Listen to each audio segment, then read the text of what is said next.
Her mother's hand was rough and flour-dusted, and it pressed the girl's palm flat against the stone of the bake oven until the warmth came through. Not burning, not sharp, just steady, the way a living thing is warm.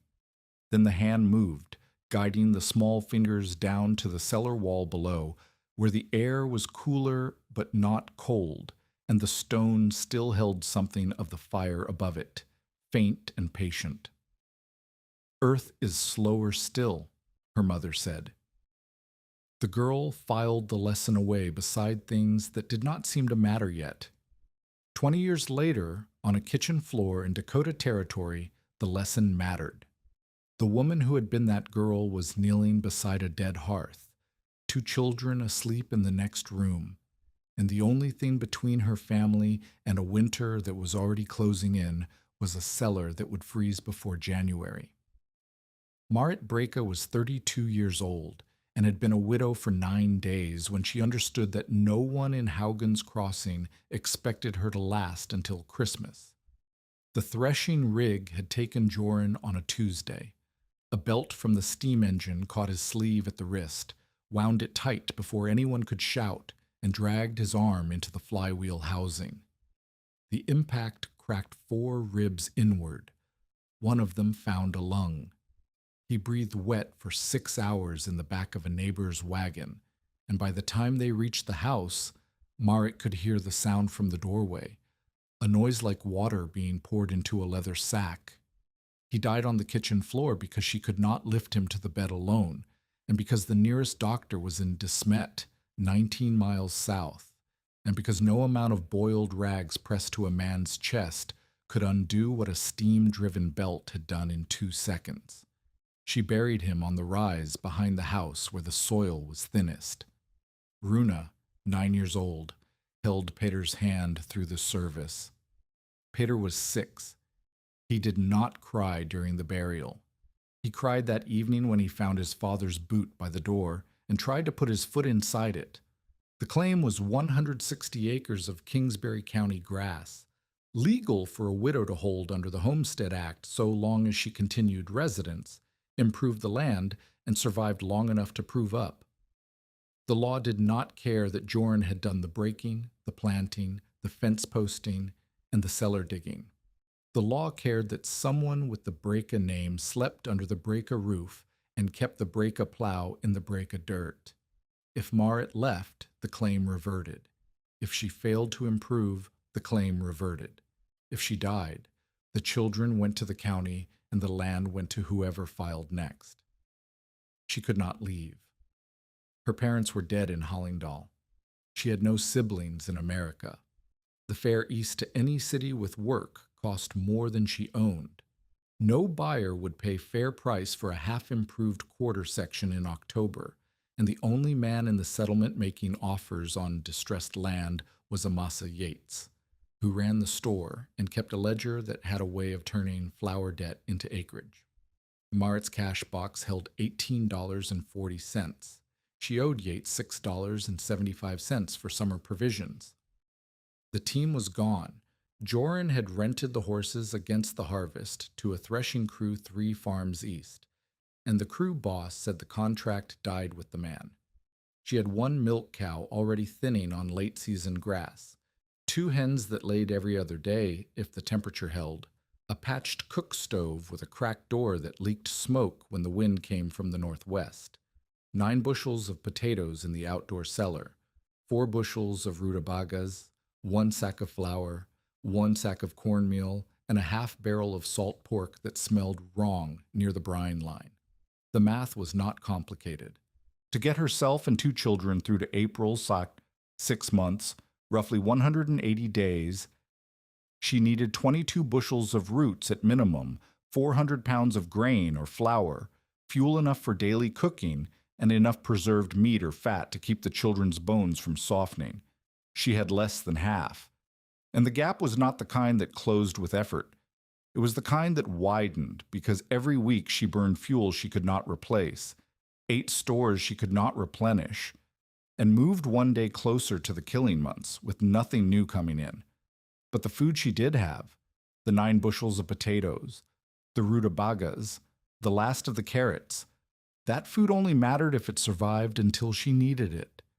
And that was the problem no one in Hogan's Crossing had solved well, not even in good years. The outdoor root cellar sat 30 feet from the kitchen door. Joran had dug it the first autumn, 4 feet deep, roofed with cottonwood poles and covered with a shallow mound of sod. It faced north because someone had told him north-facing cellars stayed cooler in summer, which was true and useless because the problem was never summer. The problem was January. Last March, frost had crept through the sod roof and crusted the upper baskets. Marit had spent 3 weeks cutting black spots from potatoes with a paring knife, while Peter pressed his face into her hip and asked why the food tasted like dirt. She had lost a full bushel to rot and another to freeze damage. In a year when they had plenty, the loss stung. In the year ahead, that same loss would mean hunger by February. She knew this. She thought about it every time she opened the cellar hatch and smelled the cold earth smell that was supposed to mean safety but had come to mean waiting, waiting to see what the frost would take first. Rufus Crowell arrived on the 10th day after Joran's death. He came without being asked, which was his way.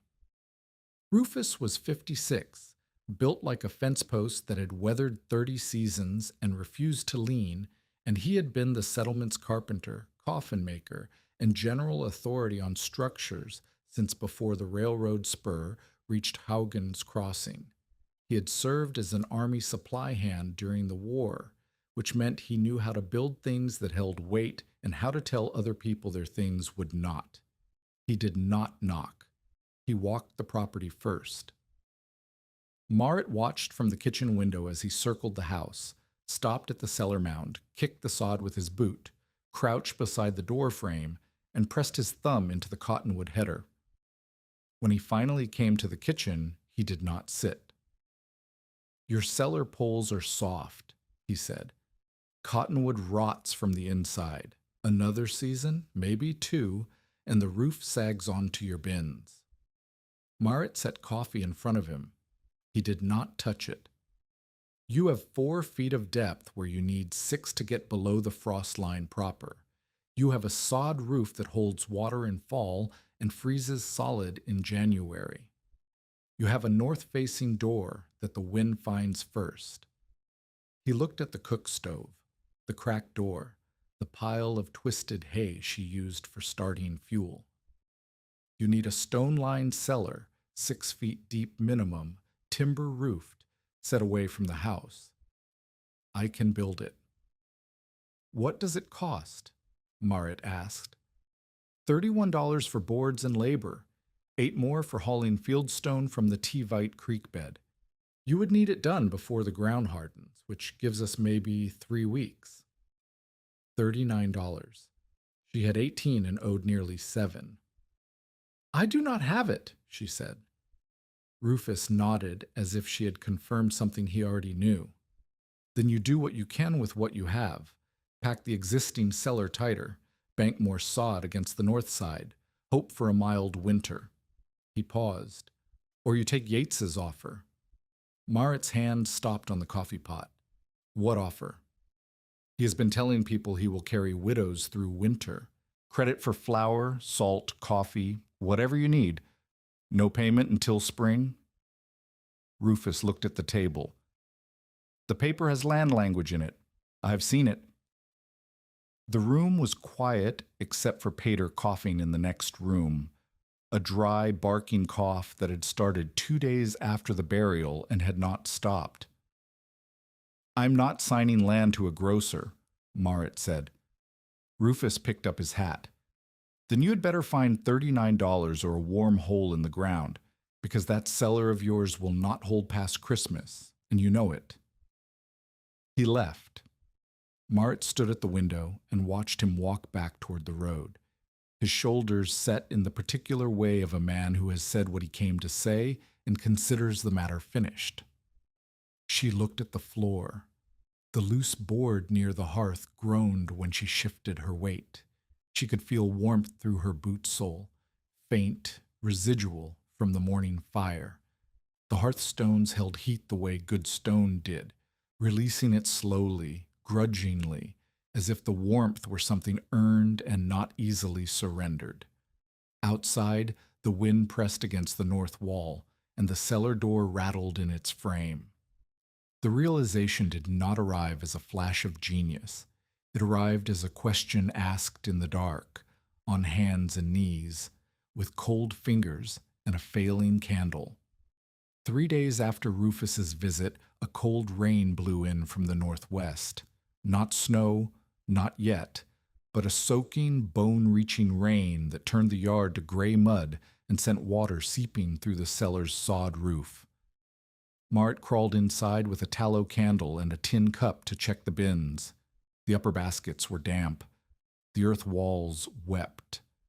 She pressed her palm flat against the ceiling and felt cold come through the sod like a slow tide, patient and certain. She backed out, wet to the elbows, and went inside the house. The cook stove had been burning since dawn. Cornmeal mush for the children, water heated for washing, a small pot of broth from the last pork bone. The fire was low now, just coals. But when Marit crouched beside the hearth and pressed her palm to the stone, the warmth was still there. Hours after the fire had been fed, the stone gave back what it had taken. She sat on the floor and looked at the hearthstones. Then she looked at the floor beside them. Then she looked at the patch of boards between the hearth and the pantry wall where the loose plank groaned. Peter's wooden marble had rolled under the hearth edge that morning. Runa had fished it out and said it was warm. Marit had not thought about it then. She thought about it now. The cellar was cold because it was outside. It was shallow. It was roofed with porous sod and exposed to wind on every side.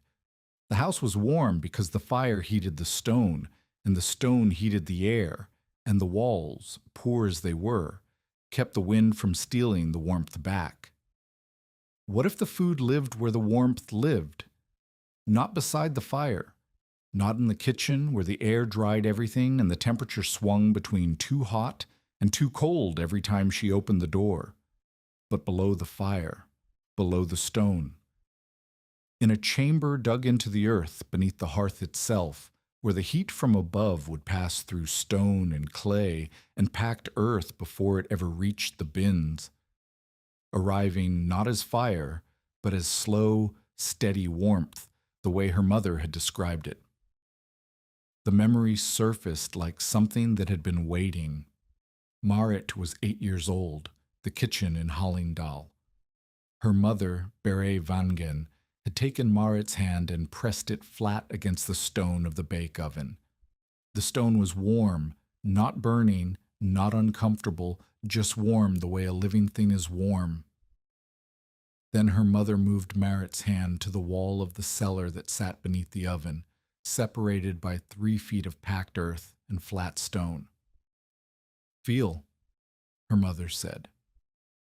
The wall was cool, but it was not cold, not frozen, not like the outside cellar where frost climbed the walls and ruined the upper bins every March.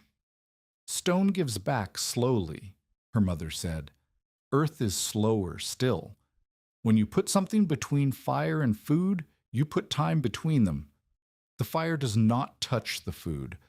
The earth decides how much warmth to let through." Marit had been 8. She had filed the lesson in the place children file things that seem obvious and unimportant, beside the name of a bird she would never see again, beside the color of her aunt's apron, beside the weight of flour in a wooden scoop. She had not thought of it in 20 years. She thought of it now because she was on her knees in a kitchen in Dakota Territory with $18 and a cellar that would freeze by January, and the only warm thing in the house was the stone her dead husband had mortared into the floor. The idea assembled itself in pieces over the next 2 days, not all at once, not with confidence, but with the slow, stubborn logic of a woman who had no other options and therefore could not afford to be wrong. She would abandon the outdoor cellar. She would excavate a storage vault beneath the kitchen floor, not directly under the firebox, but offset beneath the pantry corner, close enough that the hearth mass would feed warmth into the ceiling of the chamber through stone, clay, and packed earth. The fire would never touch the food. 28 inches of layered thermal mass, flat field stone, packed clay, dry sand, and ash-tempered mortar would sit between the firebox base and the cellar ceiling. The heat would pass through slowly, arriving in the chamber as a gentle, constant warmth that would fight the frost without cooking the potatoes. 6 feet wide, 8 feet long, 6.5 feet deep, a trap door in the pantry corner, not in front of the fire, steps cut into clay and faced with scrap boards. Fieldstone piers on both long sides, tied by a shallow stone arch to support the hearth weight above. A drainage layer, 2 inches of gravel under wood slats, produce bins lifted 4 inches from the floor, and 2 adjustable vents, a low intake through the north foundation and a high outlet through a clay-lined chase near the chimney, so air would move through the chamber the way it moved through a proper building, in low, out high, carrying dampness away and bringing just enough circulation to keep the food from molding in the dark. The risk was real, and Marit knew it because she was not stupid, and because she had seen what happened when people got the balance wrong. Too much heat would sprout every potato eye before Christmas. Too little ventilation would mold the roots black. A poorly built arch could crack under the hearth weight, and if the firebox dropped 6 inches into a cellar full of dry straw and wooden bins, the entire house would burn. She would be digging a chamber beneath the only thing keeping her children alive, and if she built it wrong, she would kill the fire or the fire would kill them. She told no one for 2 days. She measured the hearthstones with a knotted string. She paced the pantry corner and counted boards. She went outside and pressed her hand against the foundation wall, feeling for the point where the cold earth met the house heat, and marked it with a nail scratch. On the 3rd day, she told Runa, "I'm going to dig under the kitchen," she said. Runa looked at her with Joran's eyes, steady, evaluating, older than 9. "How deep?" "Deep enough."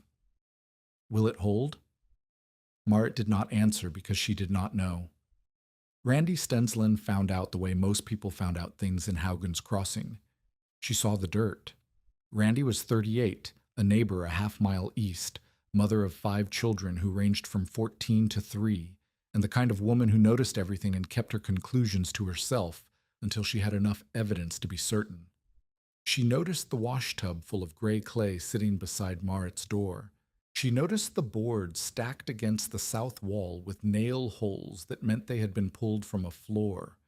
She noticed Marit's hands at the wash line, cracked palms, clay packed under every nail, a bruise across the left knuckle that came from hitting stone wrong with a hammer. "You are pulling your floor up," Randy said. It was not a question. "Part of it." "Why?" Marit wrung a shirt and hung it without looking at Randy. "I need storage below the kitchen." Randy was quiet for a moment. Then she said, "Food belongs away from fire. Everyone knows that." Marit reached into the wash tub and pulled out 2 stones she had set there that morning, one from the hearth apron, one from beside the frozen cellar door. She put one in each of Randy's hands. "Which one would you put your potatoes next to?" Marit asked. Randy held the stones. The hearthstone was warm. The cellar stone was ice. She held them for a long time, long enough that the warmth from the hearthstone began to fade, and the cold from the cellar stone began to climb her wrist. "That does not prove anything," Randy said. But she said it slowly, and she did not put the stones down. "It proves that the ground near a fire is warmer than the ground near nothing," Marit said. "That is all I need it to prove." Randy set the stones on the fence post. "Your children sleep in that house." "My children eat from that cellar, the cellar that froze last March. The cellar that will freeze again in January. Marit picked up the next shirt. I'm not building a fire pit under the pantry. I'm building a room with 28 inches of stone and clay between the hearth and the bins. The heat passes through slow, like a stove wall, like a bake oven. You have never built a bake oven. No. Randy looked at her. Marit looked back. The wind moved the laundry between them. I think you're going to hurt those children, Randy said. And she walked home. The town found out the way small towns find out anything. Someone told someone who told someone, and by the end of the week, Marit Brecke's excavation was the most entertaining thing in Haugen's Crossing since the school teacher's mule kicked down the church privy. The men at Yates's store took it up like a card game. One said the widow was digging a grave for her potatoes under her own fire. Another said the children would wake up to baked rutabagas. A third said the first hard fire would smoke her out, and the county would take the children before Christmas. They laughed the way men laugh when they are certain, loud, brief, and finished with the subject before they had finished thinking about it. Amasa Yates did not laugh. Yates was 44, thin in the face and thick in the ledger, and he had been buying distressed claims in Kingsbury County for 3 years, with a method that was legal in every particular and rotten in every intention. He extended credit through winter. He wrote the terms in language that farm women and tired men did not read carefully. When spring came and the debt was due, he offered a simple exchange. Signed the claim to his cousin, and the debt disappeared. He had acquired 4 quarter sections this way. Marit's would be the 5th if the winter broke her. A widow digging a root cellar under her hearth was not entertaining to Yates. It was inconvenient. If Marit found a way to keep her food through winter, she might keep her nerve. If she kept her nerve, she might keep the claim. And if she kept the claim, Yates would have extended $6.75 in credit for nothing.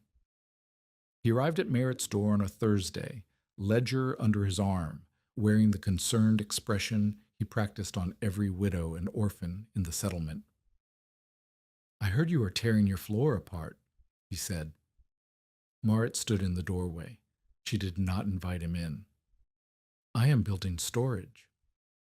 Under your hearth. Near it. Yates opened the ledger. I came about the account. $6.75. I have been patient, but winter is coming and I need to settle the books. He paused. I have a proposal. I will forgive the debt entirely. The flour, the coffee, the salt, everything. I will extend fresh credit through April. All I need is a signature on a temporary claim bond. It protects us both. He held out a folded paper. Marit took it. She read slowly, the way her father had taught her to read anything a man with a ledger handed you, not the first line, which was always reasonable, but the 4th and 5th lines where the language changed. This gives you rights to petition the land office on my behalf, she said. Yates smiled. It is a standard protection. In case something happens to you over winter, someone must manage the claim for the children. My children have a mother. Your children have a mother who is digging a hole under her kitchen floor and calling it a cellar. His smile did not change. No decent mother risks her children sleeping over a hole. Marit folded the paper and held it out. Why does a grocer need land language in a flour note? Yates took the paper back. His smile thinned. A woman alone should not pretend that paper is less dangerous than weather, Mrs. Brecke. Winter does not negotiate. Neither do I, Marit said, and she closed the door. She stood with her back against it, hands shaking, and listened to his boots on the frozen mud until the sound disappeared.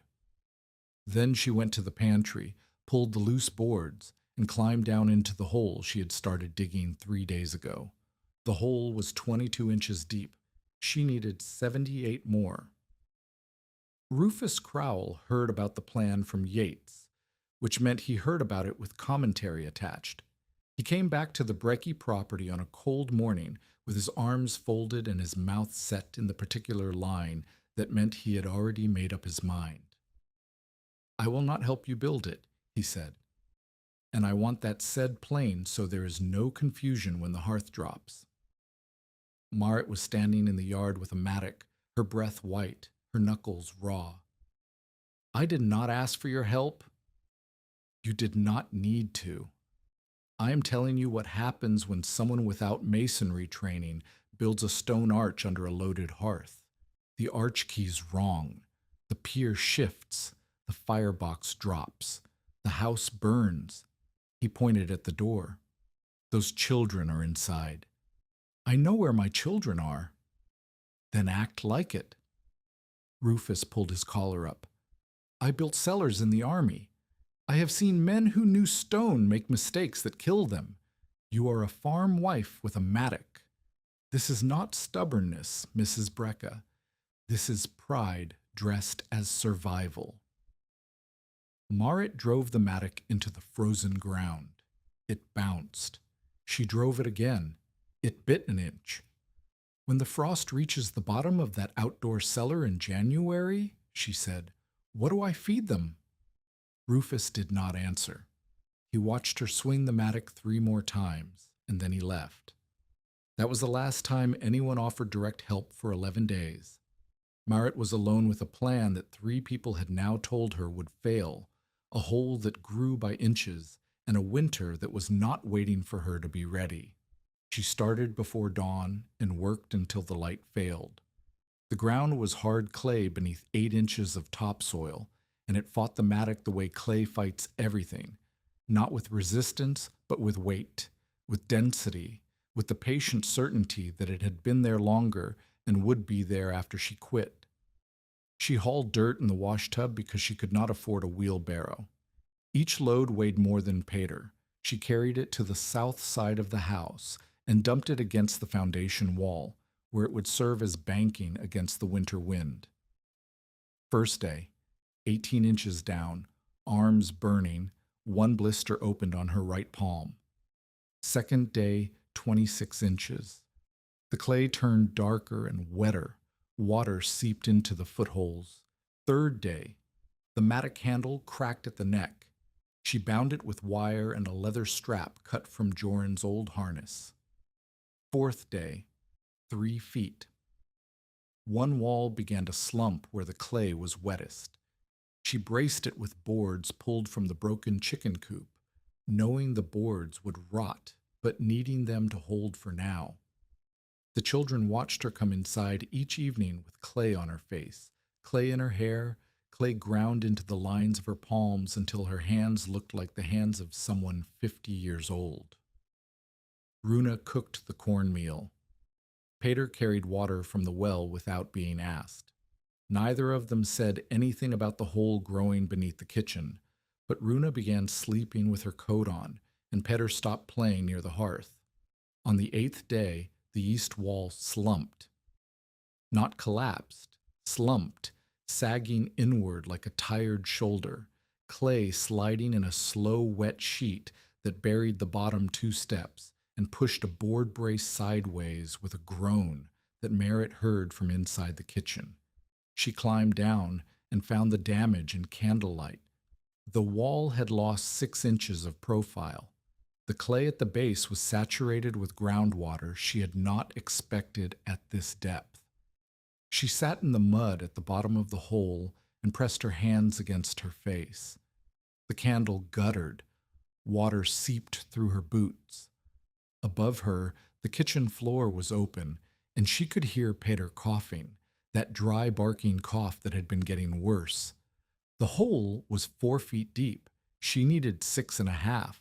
She had no stone, no mortar, no one who would teach her to build an arch that could hold a hearth. She had 12 days before the first hard freeze was likely, based on nothing more than what last year had done and what the almanac suggested. She had cracked hands, a broken mattock handle, a slumping wall. and two children who depended on a woman sitting in mud at the bottom of an unfinished pit. But she did not climb out. Not yet. She pressed her palm against the east wall, the wall that had slumped, and felt the temperature. It was cool, not cold, not frozen. Warmer than the outdoor cellar by a margin she could feel in her fingers. The house above her, even without the hearth lit, was keeping the frost at bay. The idea was not wrong. The execution was trying to kill her. She climbed out, washed her hands, rebound the mattock handle, and fed the children. After they slept, she went back down with the candle and began squaring the slumped wall with a flat shovel, working by feel in the dark, packing the wet clay back into place with her fists. She had 12 days. She had no mason. She had no stone. And that is when she heard the sound of someone tapping fieldstone with a hammer 3 properties east, testing the ring of each rock the way her mother used to test the bake oven walls, listening for the note that meant the stone was sound. Tell us in the comments, have you ever been doubted by someone who did not understand what you were building? Marit had no speech ready for them.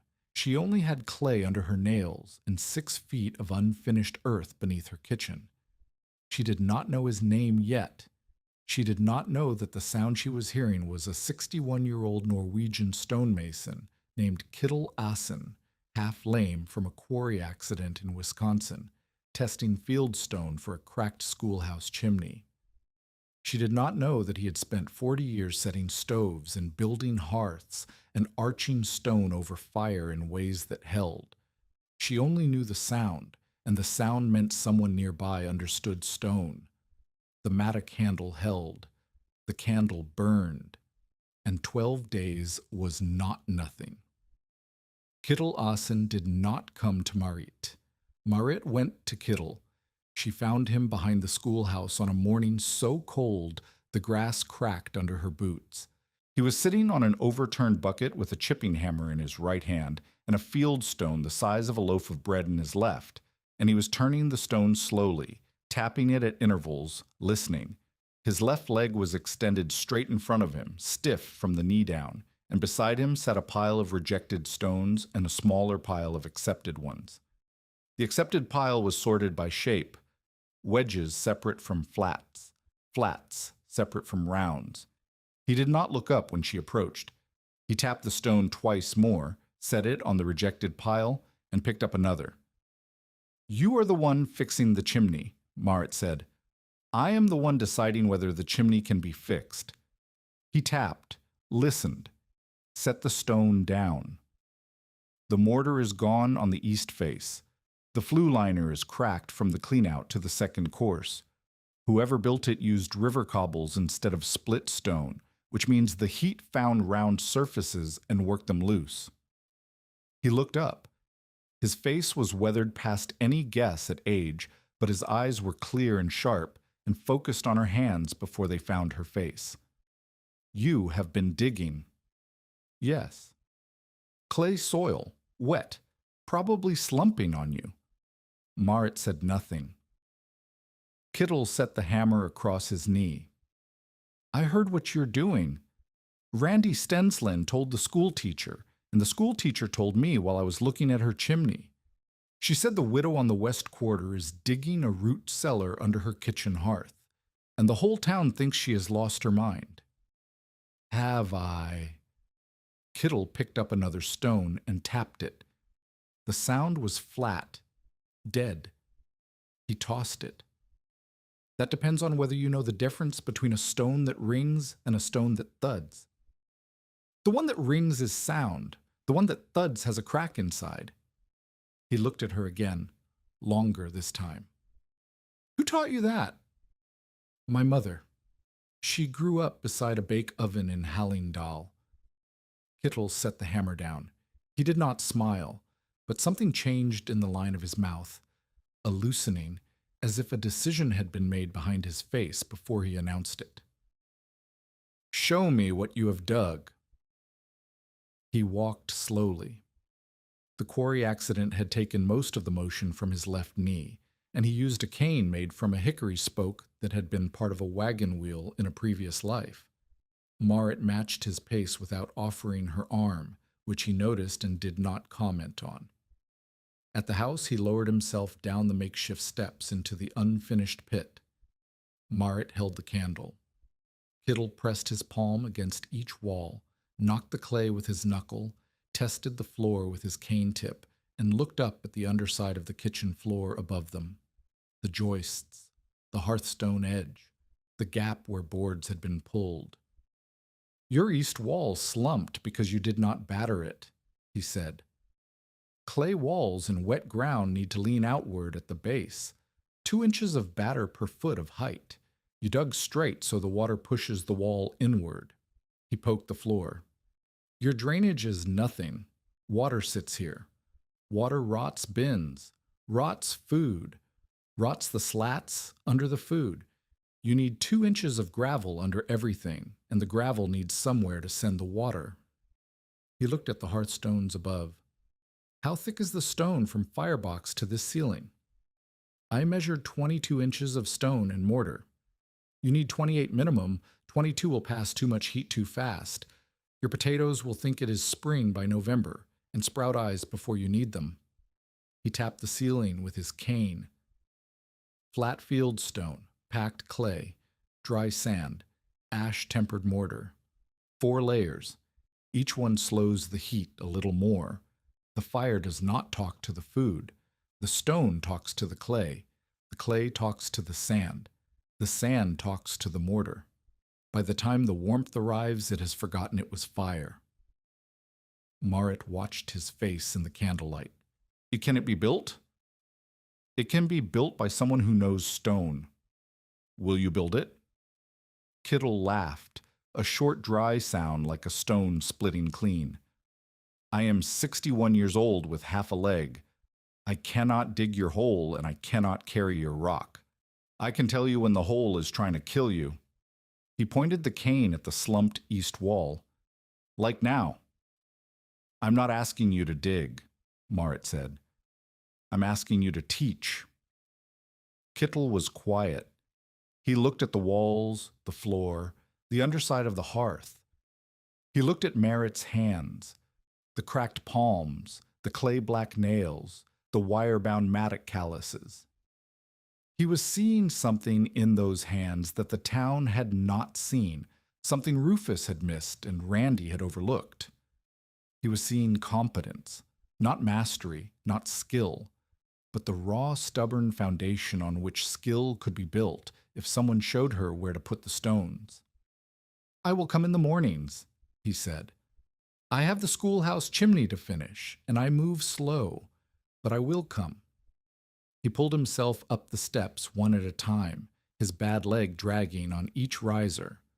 At the top, he turned. "You need to rebuild that east wall before tomorrow. Batter it this time, 2 inches per foot, and clear the water from the floor. Every drop that sits is a drop that rots." He left without saying goodbye. Marit went back down into the pit with the candle and the flat shovel and began cutting the east wall back, angling it outward 2 inches per foot, the way Kittel had said, packing the clay with her fists until the surface was smooth and the wall leaned slightly outward like a man bracing himself against a push. She worked until the candle burned out. Then she worked by feel. Kittel came the next morning, and the morning after, and the morning after that. He did not lecture, he demonstrated. The first lesson was a wall. He made Marit build a small dry stack wall from field stones at the edge of the pit, 12 stones 3 courses high. She built it. He pushed it over with his cane.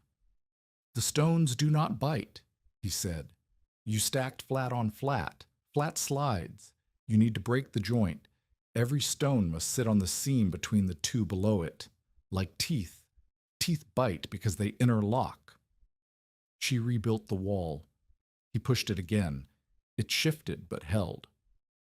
"Better, but the face stones are round. Round stones want to roll. Find stones with one flat face and set the flat face in. He sorted through her pile and found a wedge-shaped stone with a clean, flat edge. This one. Feel the flat. Set it here. Now the wall has a face it can lean on. She rebuilt the wall a third time. He pushed it. It held. He nodded. That nod was the most praise she would receive for 3 days. The second lesson was mortar. Kittle showed her how to mix clay, sand, wood ash, and a handful of lime scrap, begged from the school teacher's whitewash bucket, into a paste that could tolerate the slow heat from the hearth buffer without crumbling dry or cracking wet. He mixed a batch in a tin wash basin, working it with a stick until the consistency was right, then spread it on a test stone and held the stone near the cook stove. "Watch," he said. After an hour, the mortar had not cracked. That is what you need. If it cracks, too much clay. If it crumbles, too much ash. If it stays soft, too much water. Mix it dry of what you think is right. Mortar should be stubborn. The third lesson was air. Kittle lit a candle and set it inside the pit near the base of the north wall, where Marit planned the low intake vent. The flames stood straight. "No draft," he said. "Dead air. Dead air grows mold. Mold ruins food faster than frost." He opened the pantry door above and wedged a board against the south foundation, creating a gap at the top of the pit. The candle flame leaned just slightly, just enough to see, toward the low vent. Air moves when it has somewhere to go. Cold comes in low, warm rises and leaves high. If the flame leans toward the intake and the smoke goes toward the outlet, the cellar is breathing. He blew the candle out. If the flames stand still, the cellar is holding its breath. And a cellar that holds its breath will kill your food in 2 weeks. Marit practiced the candle test every morning. She learned to read the flame the way she had learned to read the sky for weather, not with instruments, but with attention, with patience, with the slow accumulation of observation that turns ignorance into knowledge. The days shortened. October thinned into the last week, and the light turned the color of old brass. Marit tracked her progress on the back of a seed invoice, the same paper she would later use for temperature readings. Day 9, 4 feet, 8 inches. East and south walls battered and stable, north wall squared for vent placement. Day 11, 5 feet, 2 inches. Hit a layer of dense gray clay that the mattock bounced off. Lost half a day chipping through it with a hand chisel Kittle lent her. Day 13, 5 feet, 10 inches, close to depth. Shoulders so sore she could not lift Pater. Day 14, 6 feet, 2 inches, close enough. She began squaring the floor and laying gravel from the creek bed. Hauled in the wash tub, 1 load at a time, each load a 1/4 mile each way. 7 loads the first day, 9 the second. Her boots fell apart on the 3rd day, and she wrapped her feet in grain sacking and kept hauling. The fieldstone piers went up on day 16. Kittle sat on the edge of the pit and directed every stone. "That one is too round. Find the flat." "No, not that one. The one behind it. The one with the gray vein. Set it with the vein facing in. The vein is the weakness. Let the wall see the weakness, not the weight." Marit built the piers on both long sides, columns of interlocking fieldstone rising from the gravel floor to the underside of the ceiling. Each pier was 14 inches square and carried the weight of the kitchen floor and, eventually, the hearth above. Kittle checked every course with a plumb line made from a string and a nail. When a pier leaned a 1/4 inch, he made her pull the top 2 courses and reset them. "Lazy stone kills people," he said. "Not today, not tomorrow. In January, when the ground shifts and the weight settles and the pier that leans a 1/4 inch has leaned a full inch and the arch above it cracks, and the firebox drops 3 inches in the night. That is when lazy stone kills people. On day 18, they built the arch. This was the most dangerous part. The curved span of field stone that connected the 2 pier walls and supported the full weight of the hearth buffer above. Kittle could not climb into the pit for this. He directed from above, leaning over the opening with his cane pointing at each stone placement, calling corrections that echoed in the clay chamber. Temporary form first. Use the curved boards from the broken barrel. Brace them between the piers. The form holds the stones until the keystone locks them. Merritt set the curved boards and braced them with wedges. Then she began laying the arch stones, wedge-shaped field stones she had spent 2 days selecting and chipping to shape, each one narrower at the bottom and wider at the top, so that when placed side by side on the curve, they pressed against each other and locked like fingers in a fist. Tighter, Kittle said. The joint between the 3rd and 4th stone is loose. Pull the 4th stone, chip the shoulder down 1/8 of an inch. Set it again. She chipped. She set. She waited. Now the keystone. The keystone was a single wedge-shaped stone that dropped into the top center of the arch and locked all the other stones into compression. Without the keystone, the arch was a collection of rocks balanced on a curve. With the keystone, it was a structure that could hold 1,000 pounds. Merritt set the keystone. Kittle told her to tap it with the hammer, once, twice, 3 times, until it seeded with a sound that rang through the chamber like a bell struck inside a well. Now pull the form. She knocked the wedges loose. The curved boards fell. The arch held.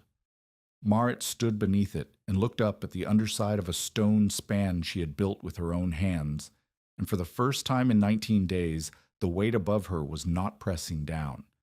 It was being carried. Kittle said nothing for a long moment. Then he said, "It will hold through winter if you mortared it right.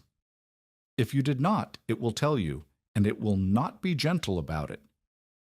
The setbacks did not stop because the arch was finished. They changed shape. The first frost came on the 22nd day, earlier than expected, and caught Merritt with the thermal buffer only half built. She had the fieldstone layer in place above the arch, flat stones mortared tight, but the packed clay layer was still wet, and wet clay in freezing temperatures cracked rather than sealed. She lit the cook stove hot and kept it burning through the night, praying the warmth from above would keep the fresh mortar from splitting. By morning, the mortar had held. Barely. A hairline crack ran along the west edge, and she filled it with fresh mix before the sun rose. Runa's cough worsened. Not the barking cough that had plagued Pater, something deeper, wetter, from a chest that had breathed cold air through open floorboards for 3 weeks. Merritt closed the floor above the pit each night with doubled blankets weighted with stones, but the draft came through anyway, climbing the walls, finding the gaps, settling into the children's room like an unwelcome guest who could not be locked out. Rufus Crowell passed by on day 24 and saw the collapsed east section where a late rain had undercut the drainage gravel. He stood at the edge and looked down. "That was your warning," he said. He did not offer to help repair it. He walked on. On day 25, Merritt went to Yates's store for stovepipe. She needed 2 lengths for the vent system, one for the low intake, one for the high outlet near the chimney chase.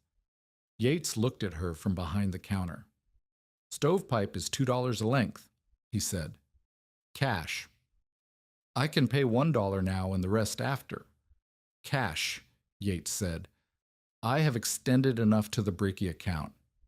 He set his hands flat on the counter. "You know my offer still stands. The debt goes away. Fresh credit through April, 1 signature." Marit left without the stovepipe. That evening, Randy Stensland appeared at the door. She carried 3 lengths of salvaged stovepipe under her arm, dented, soot-blackened, pulled from a dismantled stove in her barn. She set them against the wall without coming inside. "I am not helping because I believe in your idea," Randy said. "I am helping because children should not sleep over open clay." "Thank you," Marit said. "Do not thank me. Prove me wrong about the rest of it." And Randy walked back into the dark. Kittle's last major teaching came on day 28, when the buffer was complete and the vents were fitted. He lowered himself to the pit edge one final time and watched Marit set the vent plugs. Carved wood cylinders with notches at 1/4 and 3/4 positions so the airflow could be adjusted without fully closing or opening the pipe. "You control the air, you control the temperature," he said. "Open too much in deep cold, and the frost walks in through the intake and sits on your potatoes. Close too much, and the moisture builds, and the mold starts in the corners where you cannot see it. The notches give you positions between all and nothing. Use them." He had her check the candle test one last time. The flame leaned toward the low vent. Smoke drifted toward the high outlet. The air moved. "Now the bins," Kittle said.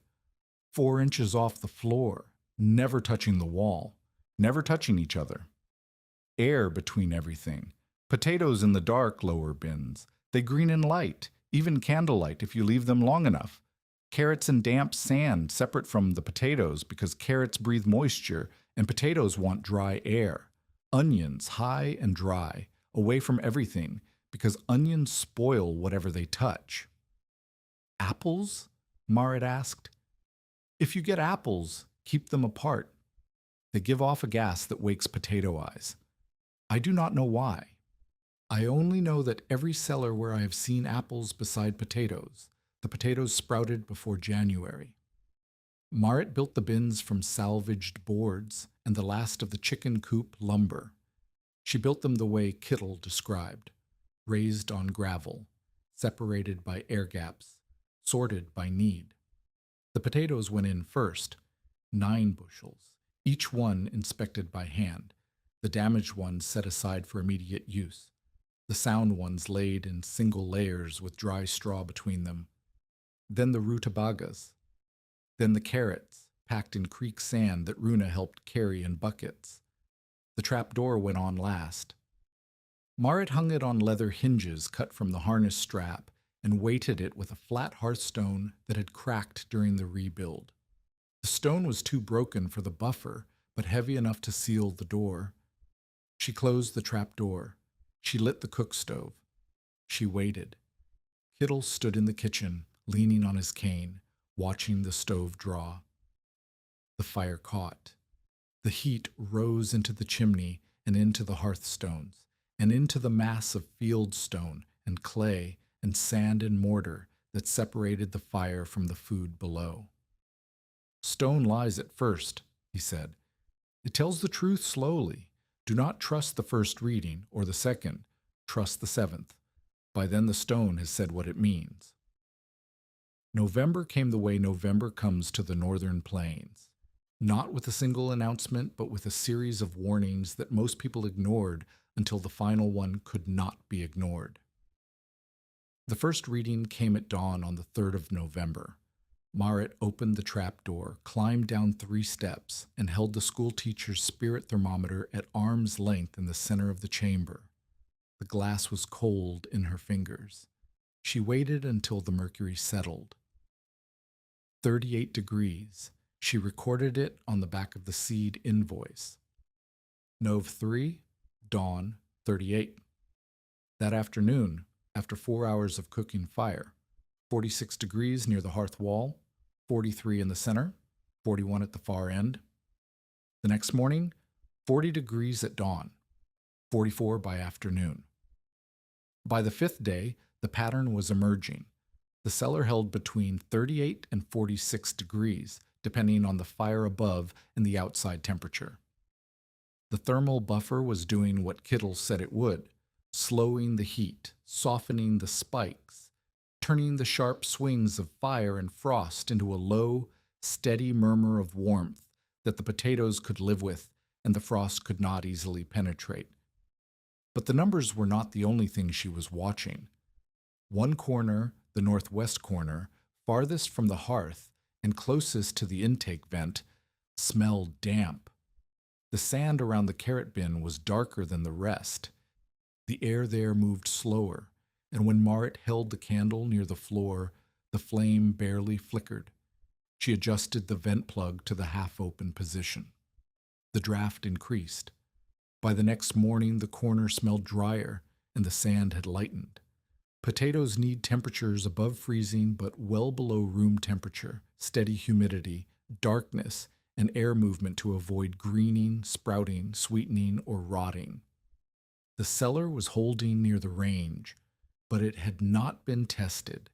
November had been mild so far, above freezing during the day, dipping to the 20s at night. The real question was not whether the cellar worked in November. The real question was whether it would work in January, when the outside temperature could fall to 20 below zero and stay there for weeks, and when the frost line would drive 4, 5, 6 feet into the ground and find every weakness in every wall that Marit had built. Rufus came by. He stood in the kitchen and looked at the trapdoor and the chalkboard Marit had hung beside it, a piece of slate from the schoolhouse, borrowed with permission, on which she wrote the morning and evening readings in white chalk. 42, he read. He looked at Marit. A mild November tells nothing. I have seen outdoor cellars hold 40 degrees in November and freeze solid by Christmas. The test is not whether it works now. The test is whether it works when the wind does not stop for 3 weeks. I know, Marit said. Do you? Rufus pointed at the chalkboard. Because those numbers will make you think you have won. And then January will come. And you will find out whether you have won or whether November was lying to you. Randy came by. She did not look at the chalkboard. She looked at the bins. How often do you open the vent? She asked. Twice a day, morning and evening. And the carrots? Are they separate? In sand, away from the potatoes. What about onions?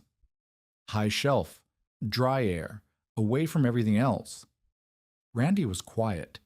She was asking the questions of a woman who was starting to think the idea might not be insane, but she did not say so. She said, My cellar froze last March, too, and left. Amasa Yates told customers that warmth under a hearth would wake every potato eye before Christmas.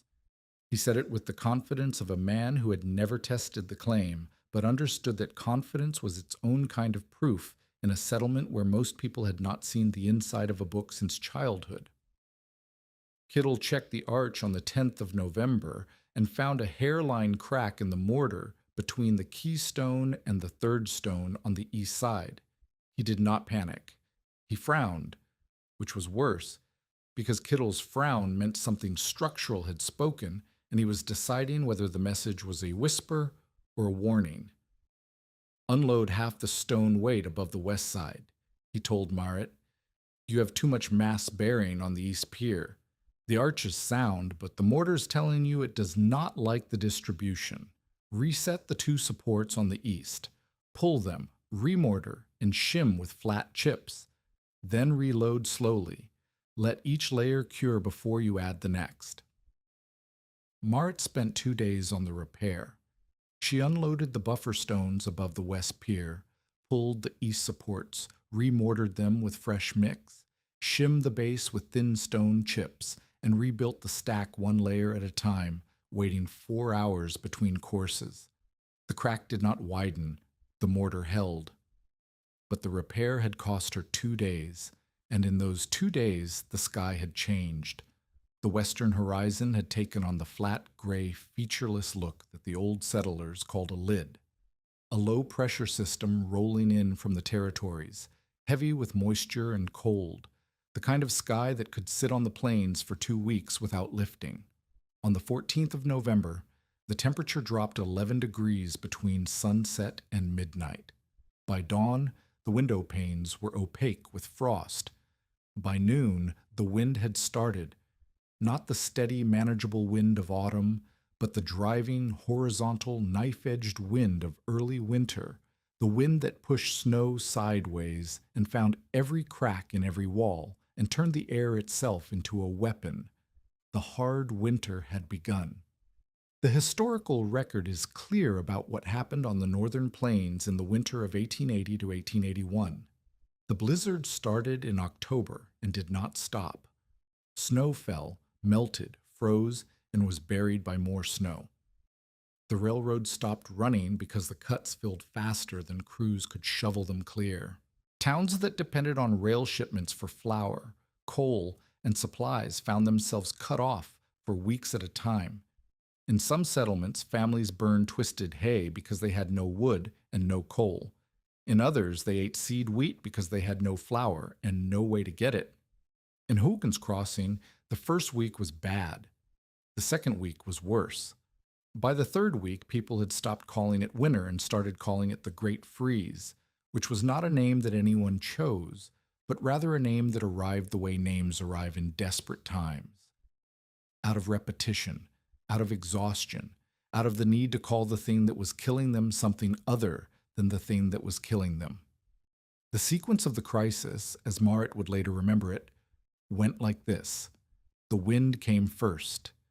3 days of wind that packed the snow against the north walls and buried the roads, and turned the short walk from house to barn into a negotiation with something that wanted you dead.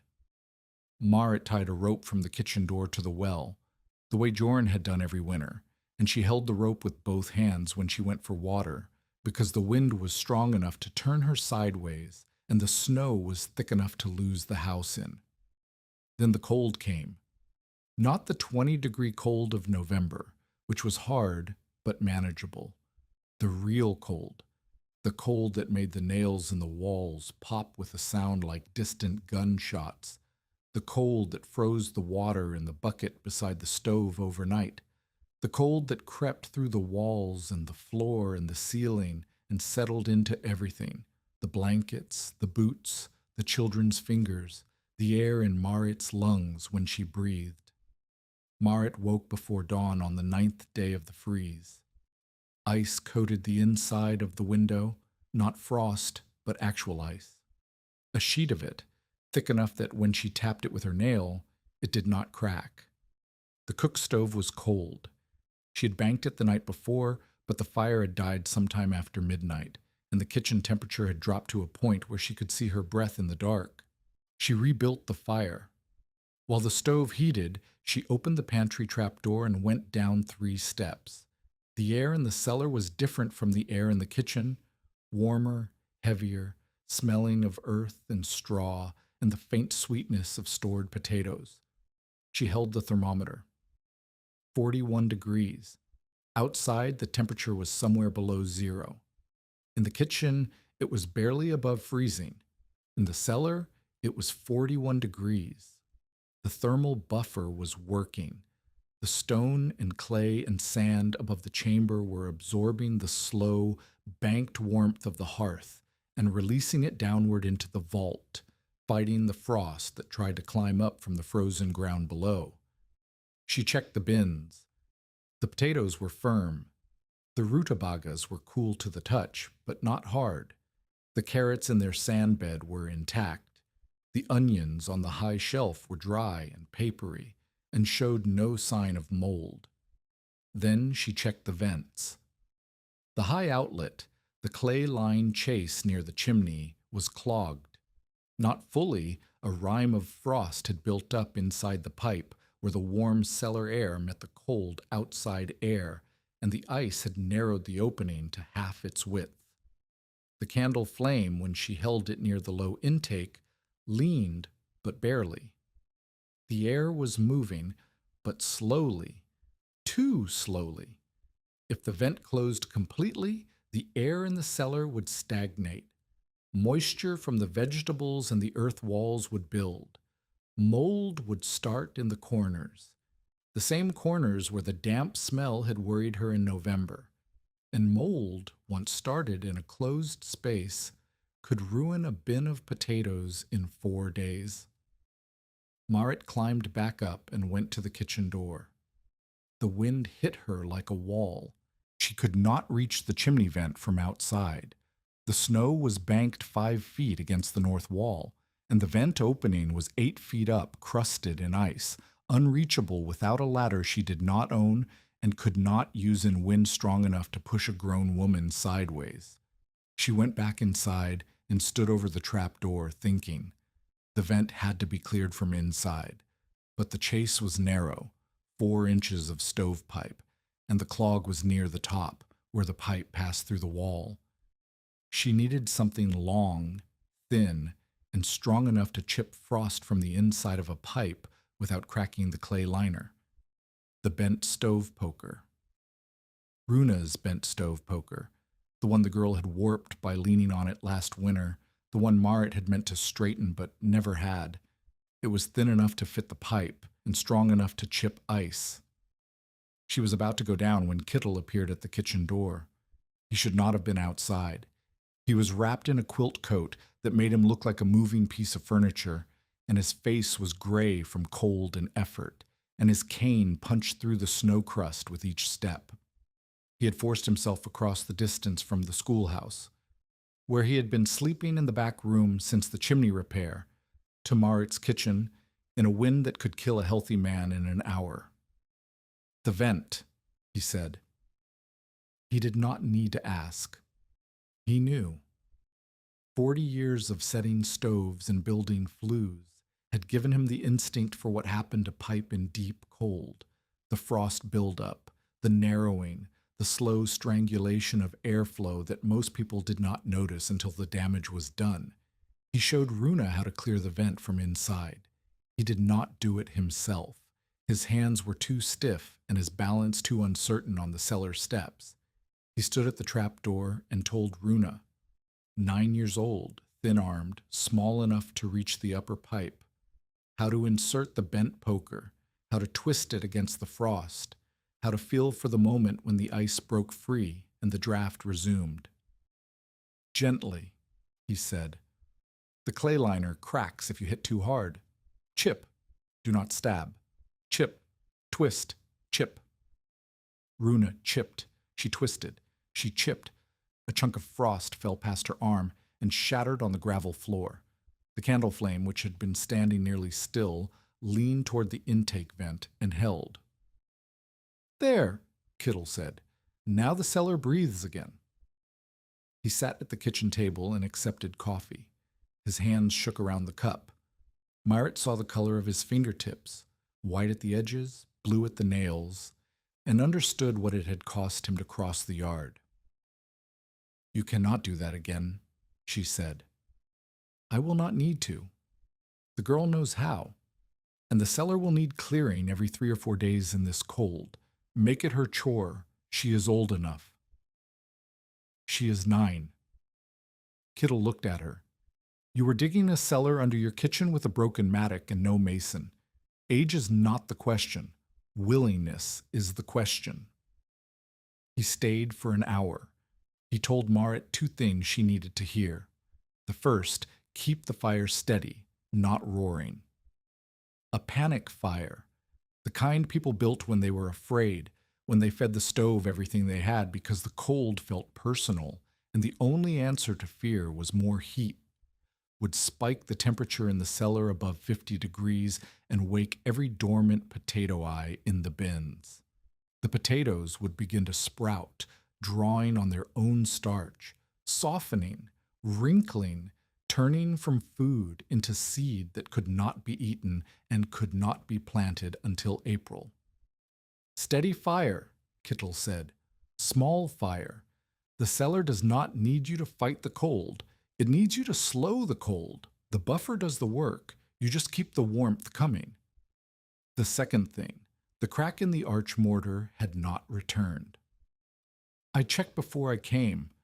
The keystone is solid. The east pier has settled a hair, but it has settled into the gravel, not away from it. The arch is holding. He left before the light failed, walking back across the snow in the quilt coat, the cane punching holes, the wind pressing his back. Marit watched him from the window until he was a shape, and then a shadow, and then gone. If you are invested in this story, stay with us, because what happens next decides whether Marit saves only her own children or risks everything for the people who laughed at her. Peter's fever came on the 11th day. Not a cold, not the barking cough. A true fever, hot skin, wet eyes, a body that shook under every blanket Marit owned. She boiled water and pressed wet cloths to his forehead and fed him broth from the last pork bone and listened to his breathing in the dark, counting the seconds between each inhale the way she had counted the seconds between Joran's breaths in the wagon on the day he died. The cow went dry on the 12th day. The animal had been thinning for weeks, and the cold finished what poor feed had started. No milk meant no butter, no cream, no fat for cooking beyond the rancid salt pork. Marit cut the pork thin, fried it in its own grease, and divided it between 3 plates. Runa ate without complaint. Peter could not swallow solid food. On the 13th day, Randy Stensland came to the door. She did not knock. She pushed the door open with her shoulder because her hands were wrapped in rags and the rags were red at the knuckles where the skin had cracked from cold. Her youngest, a boy of 3, clung to her leg. Her face was the face of a woman who had exhausted every option before this one. "My cellar is frozen shut," she said. "The lid is buried under ice. I cannot break it. My rutabagas are locked in the ground. Emil has not eaten since yesterday morning." Marit did not hesitate. She opened the trap door. She went down into the vault and came back up with 6 potatoes, 3 rutabagas, and a double handful of carrots still crusted in creek sand. She put them in Randy's arms. Randy held them the way a person holds something they did not expect to receive, carefully, as if the gift might be taken back. "They are warm," Randy said. "They are not warm. They are not frozen." Randy looked at the potatoes. She looked at Marit. She looked at the trap door, at the chalkboard with its row of numbers. 41, 43, 42, 41. And at the kitchen floor that had been torn up and rebuilt and now hid a chamber that everyone in Hojan's Crossing had called a grave for potatoes. "How?" Randy asked. "Come back tomorrow," Marit said. "I will show you." Randy left with the food. The youngest ate a raw carrot in the yard before they reached the road. The 15th day brought the worst of it. The temperature fell so far that the mercury in the school teacher's thermometer, the one Marit had borrowed and the one Kittel used for the chimney calibration, sank below the lowest mark on the glass and stayed there. The stove burned around the clock. Marit fed it twisted hay, broken fence rails, and the last of the cottonwood poles from the ruined outdoor cellar, which she had dragged to the house during a brief lull in the wind and stacked beside the door. Old Mrs. Vale, who lived alone in a sod house half a mile south, was found by her son on the 16th day. She had gone out to her cellar to chop frozen rutabagas from the ice that had sealed her bins, and the cold had taken her before she could get back inside. Her son found her sitting against the cellar door with the hatchet still in her hand, conscious but unable to stand. He carried her inside. She survived. He lost 2 fingers on his right hand to frostbite, the hand that had pulled her from the snow. The story reached Haugen's Crossing the same day, carried by a neighbor who had seen the son walking to town with his hand wrapped in a flour sack. Marit heard it from Randy, who had come back for more potatoes and stood in the kitchen repeating the details in a flat, exhausted voice that had no room left for shock. "She was digging frozen turnips out of ice," Randy said. with a hatchet in that wind. Marit said nothing. She went down into the cellar and checked the bins. 41 degrees. The potatoes were firm. The carrots rested in their sand. The onions on the high shelf showed slight sprouting, 3 bulbs with green tips pushing through the papery skin. Proof that the method was not magic, that the warmth was real and had consequences, that the balance between too cold and too warm was measured in degrees and inches and the position of a vent plug. She moved the sprouting onions to the drier shelf near the intake vent, where the air was cooler and drier. She wrote the adjustment on the chalkboard. On the 17th day, Amasa Yates made his move. The families had gathered in the church room, the largest enclosed space in Haugen's Crossing, for warmth and shared fuel. Yates stood near the stove and spoke loud enough for everyone to hear. "There are people in this settlement hoarding food while others starve," he said. He did not look at Marit, but everyone in the room knew who he meant. A woman with a full cellar and neighbors eating snow. What kind of Christian kindness is that? The room was silent. Marit stood near the door with Runa beside her. She had carried a crate the half-mile from the house, a crate of potatoes, firm and sound, pulled from the vault that morning. She set the crate on the table beside the stove. The sound of potatoes hitting wood filled the room. 20 pounds of food that should have been frozen, should have been ruined, should have been black with frost damage like every other root in every other cellar in Haugen's Crossing. But they were not. They were firm. They were whole.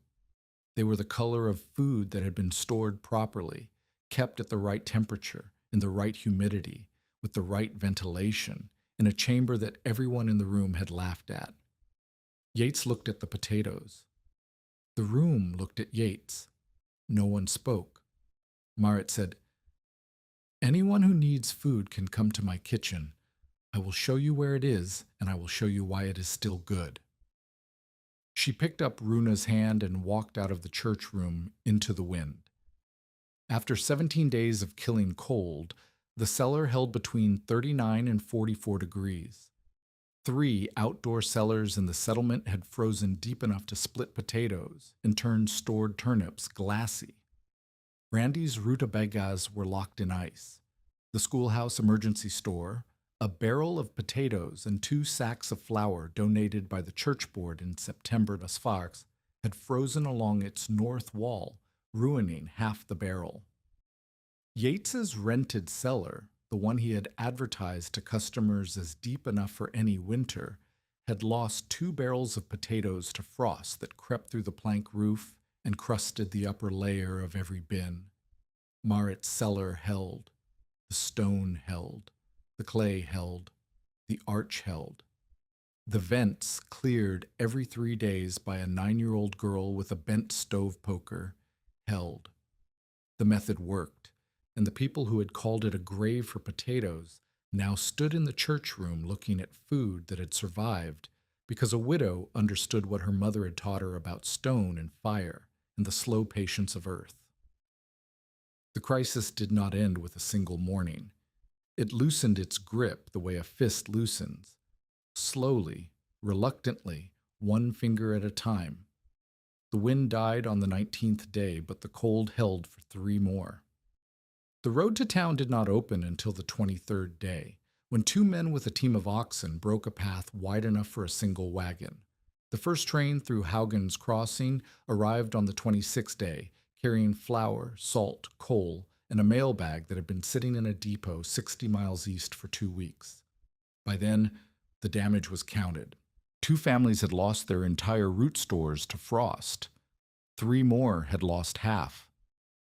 Randy Stensland's outdoor cellar, when her son finally broke the ice seal with an axe, held rutabagas that had turned translucent and soft, frozen through, then partially thawed, then frozen again, each cycle destroying more of the cellular structure until the food was mush inside its skin. The schoolhouse barrel yielded 11 usable potatoes from a store of 40.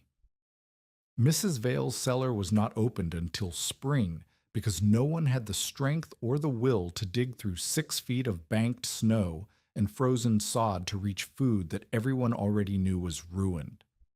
Marit's cellar held. Not perfectly, the onions on the high shelf had continued to sprout, and she had lost one small basket to a green softness that meant too much warmth had reached the top shelf for too long. 3 potatoes in the northwest corner had developed black spots where condensation from the vent clog had dripped onto the bin edge before Runa cleared the frost.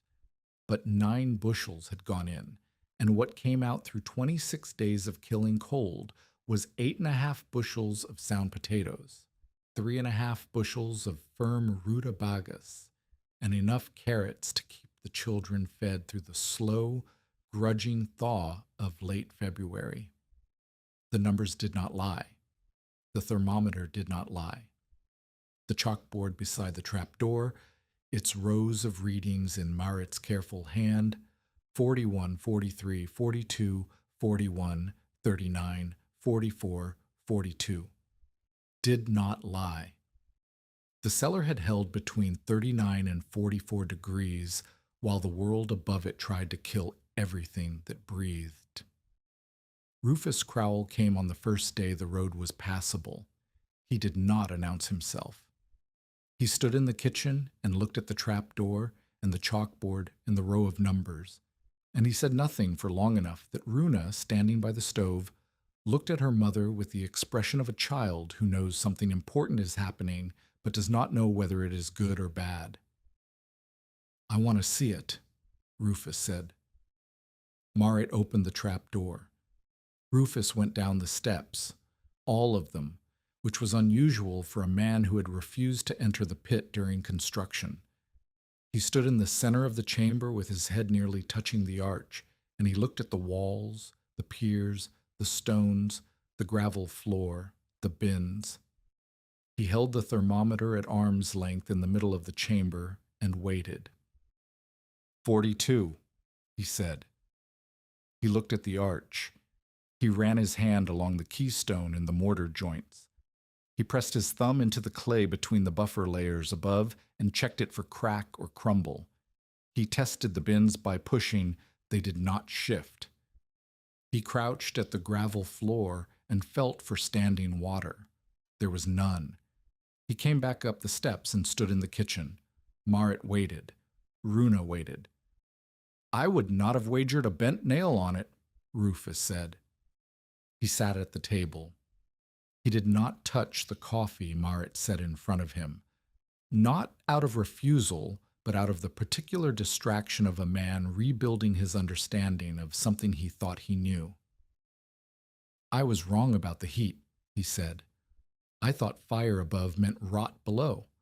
I thought warmth and storage were enemies because they always had been, in every cellar I ever built. But I was thinking about direct heat, stove heat, air heat, the kind that swings from 50 to 80 in an afternoon and back to 30 by morning." He pointed at the floor. "That is not what you built.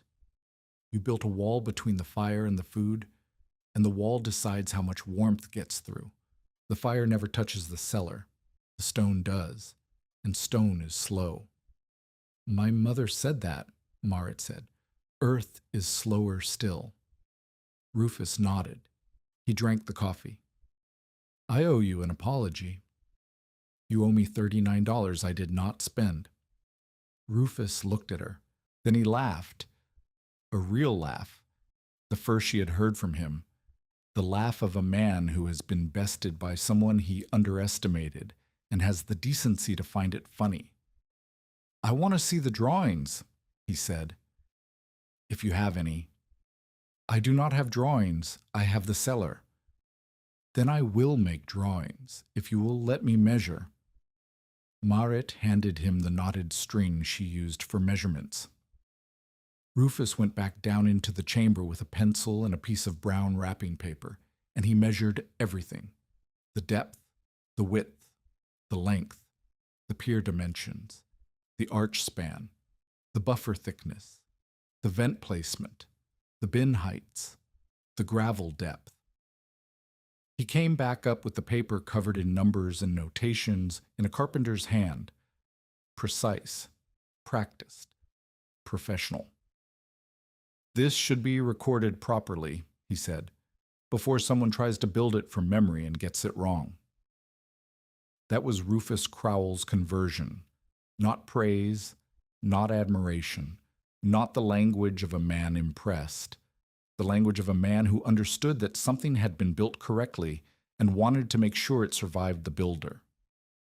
Randy's conversion was quieter and took longer to complete.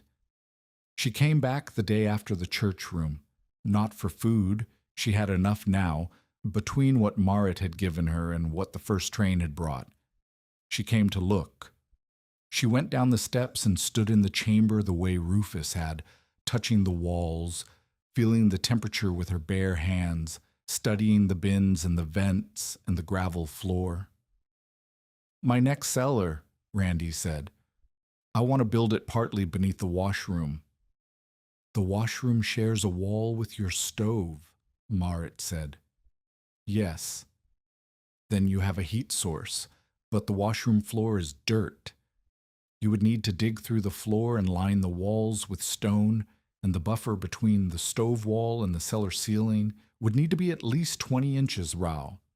Less than mine because your stove throws less heat than a hearth, but enough to slow the warmth. Can I use the same vent design? The same principle.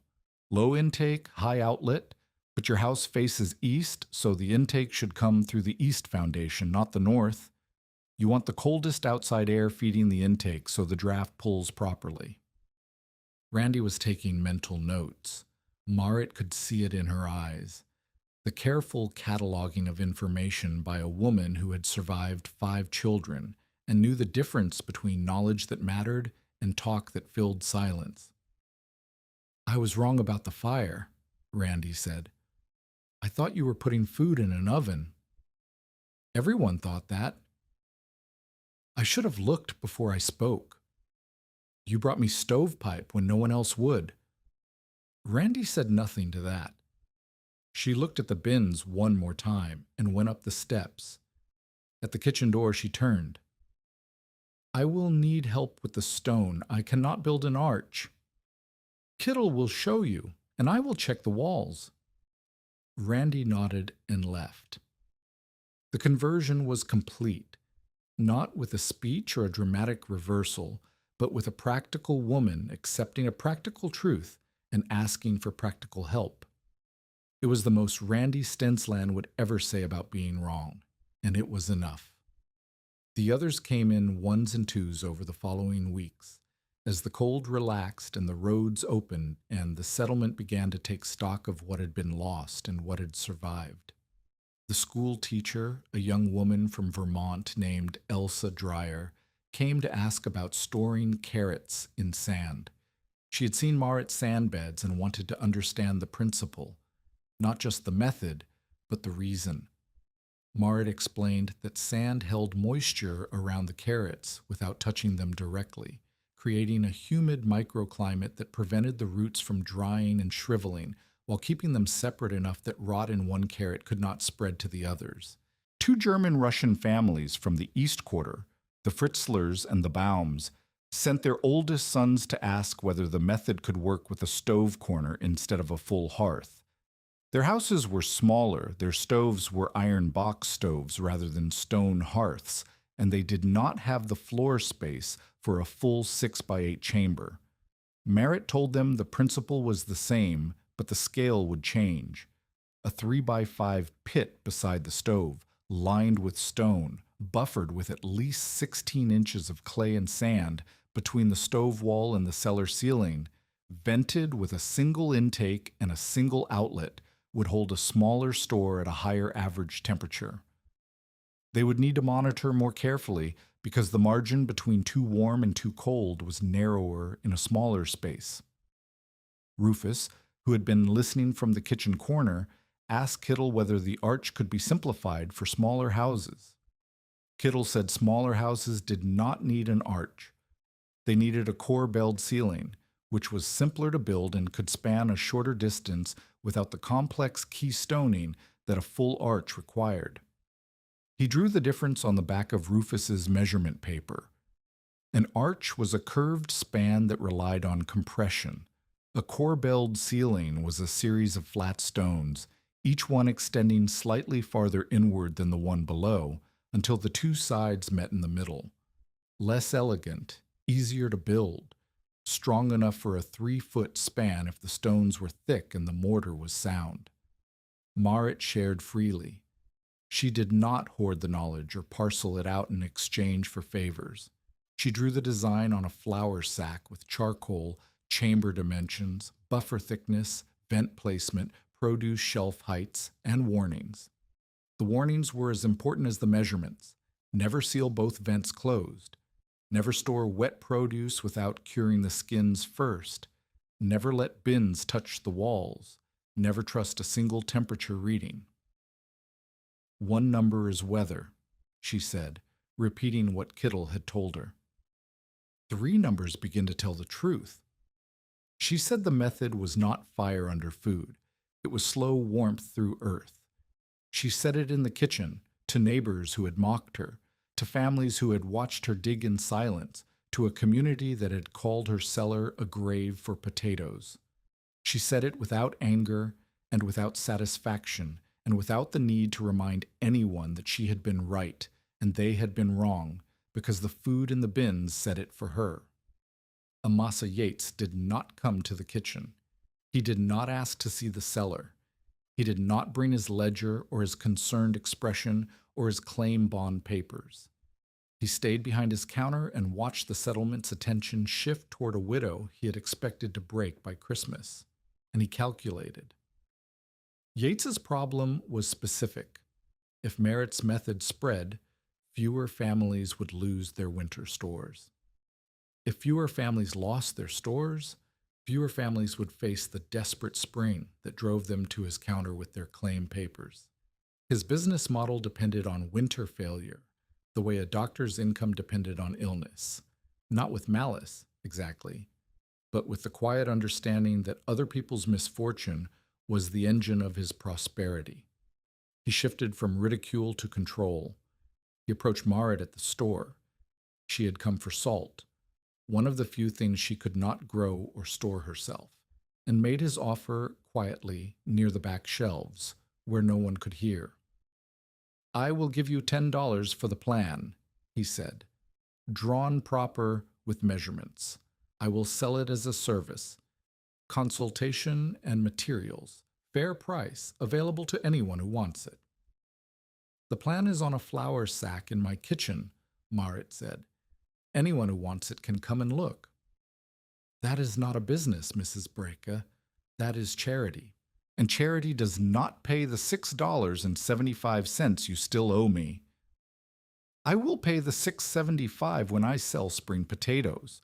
I will have spring potatoes because my cellar held." Yates smiled the smile of a man recalculating. "You know, people in town are saying you stole the idea from the old mason, that he designed it and you dug the hole, that you are taking credit for another man's work and using it to give advice you are not qualified to give." Marit set the salt on the counter. "Who's saying that?" "People." "Which people?" Yates shrugged. "The point is, a woman advising people on construction, on masonry, on stonework. There are men in this settlement who find that difficult to take seriously. If the plan came through my store with professional backing, people might trust it more." "People trust it now. They can see the potatoes." "Potatoes are one winter. What about the next? What if someone copies your cellar badly and the arch collapses? What if a child is hurt? Who will they blame?" Merritt picked up the salt. "They will blame the person who built it wrong, the same way they blame the person who plows a crooked furrow or shoes a horse badly. The knowledge is not dangerous. The shortcut is dangerous." She paid for the salt with coins from the cash box, the same box that had held $18.40 on the day Joran died. It held less now. But the food in the cellar was worth more than the money that was missing, and Yates knew it, and Marit knew he knew it. The winter loosened.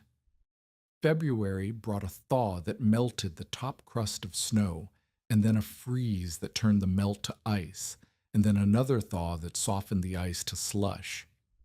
The cycle repeated 3 times before March arrived, with temperatures that stayed above freezing during the day and dipped only to the 20s at night. Kittel Ossen had not left the schoolhouse since the day he had crossed the yard in the quilt coat to show Runa how to clear the vent. His lungs, which had been weak since the quarry accident in Wisconsin, the same accident that had broken his knee, had worsened through the cold weeks. He coughed in a way that Marit recognized because she had heard the same sound from Joran in the wagon. Not the same injury, but the same quality. A sound from deep in the chest that carried weight, that had substance, that sounded less like air being moved and more like something solid being ground. She visited him every second day. She brought food from the cellar, potatoes, rutabagas, carrots in sand. And she sat with him in the back room of the schoolhouse while the children studied multiplication tables on the other side of the wall. They talked about stone. The best wall I ever built was in Eau Claire, Kittel said one afternoon, a bake oven for a German baker who wanted the oven to hold heat for 14 hours after the last firing. I built the walls 32 inches thick, fieldstone interior, clay fill, brick exterior. The baker fired it on Saturday and baked bread on Sunday morning without relighting. 14 hours. The stone remembered the heat and gave it back like a promise. Like the cellar, Marit said. Like the cellar. But the cellar is better because the cellar does not need to remember 14 hours. It needs to remember all winter, and it can because the earth around it is doing half the work. The earth is the biggest thermal mass there is. You did not build a cellar inside the earth. You taught the earth to be a cellar. Marit did not know how to respond to that.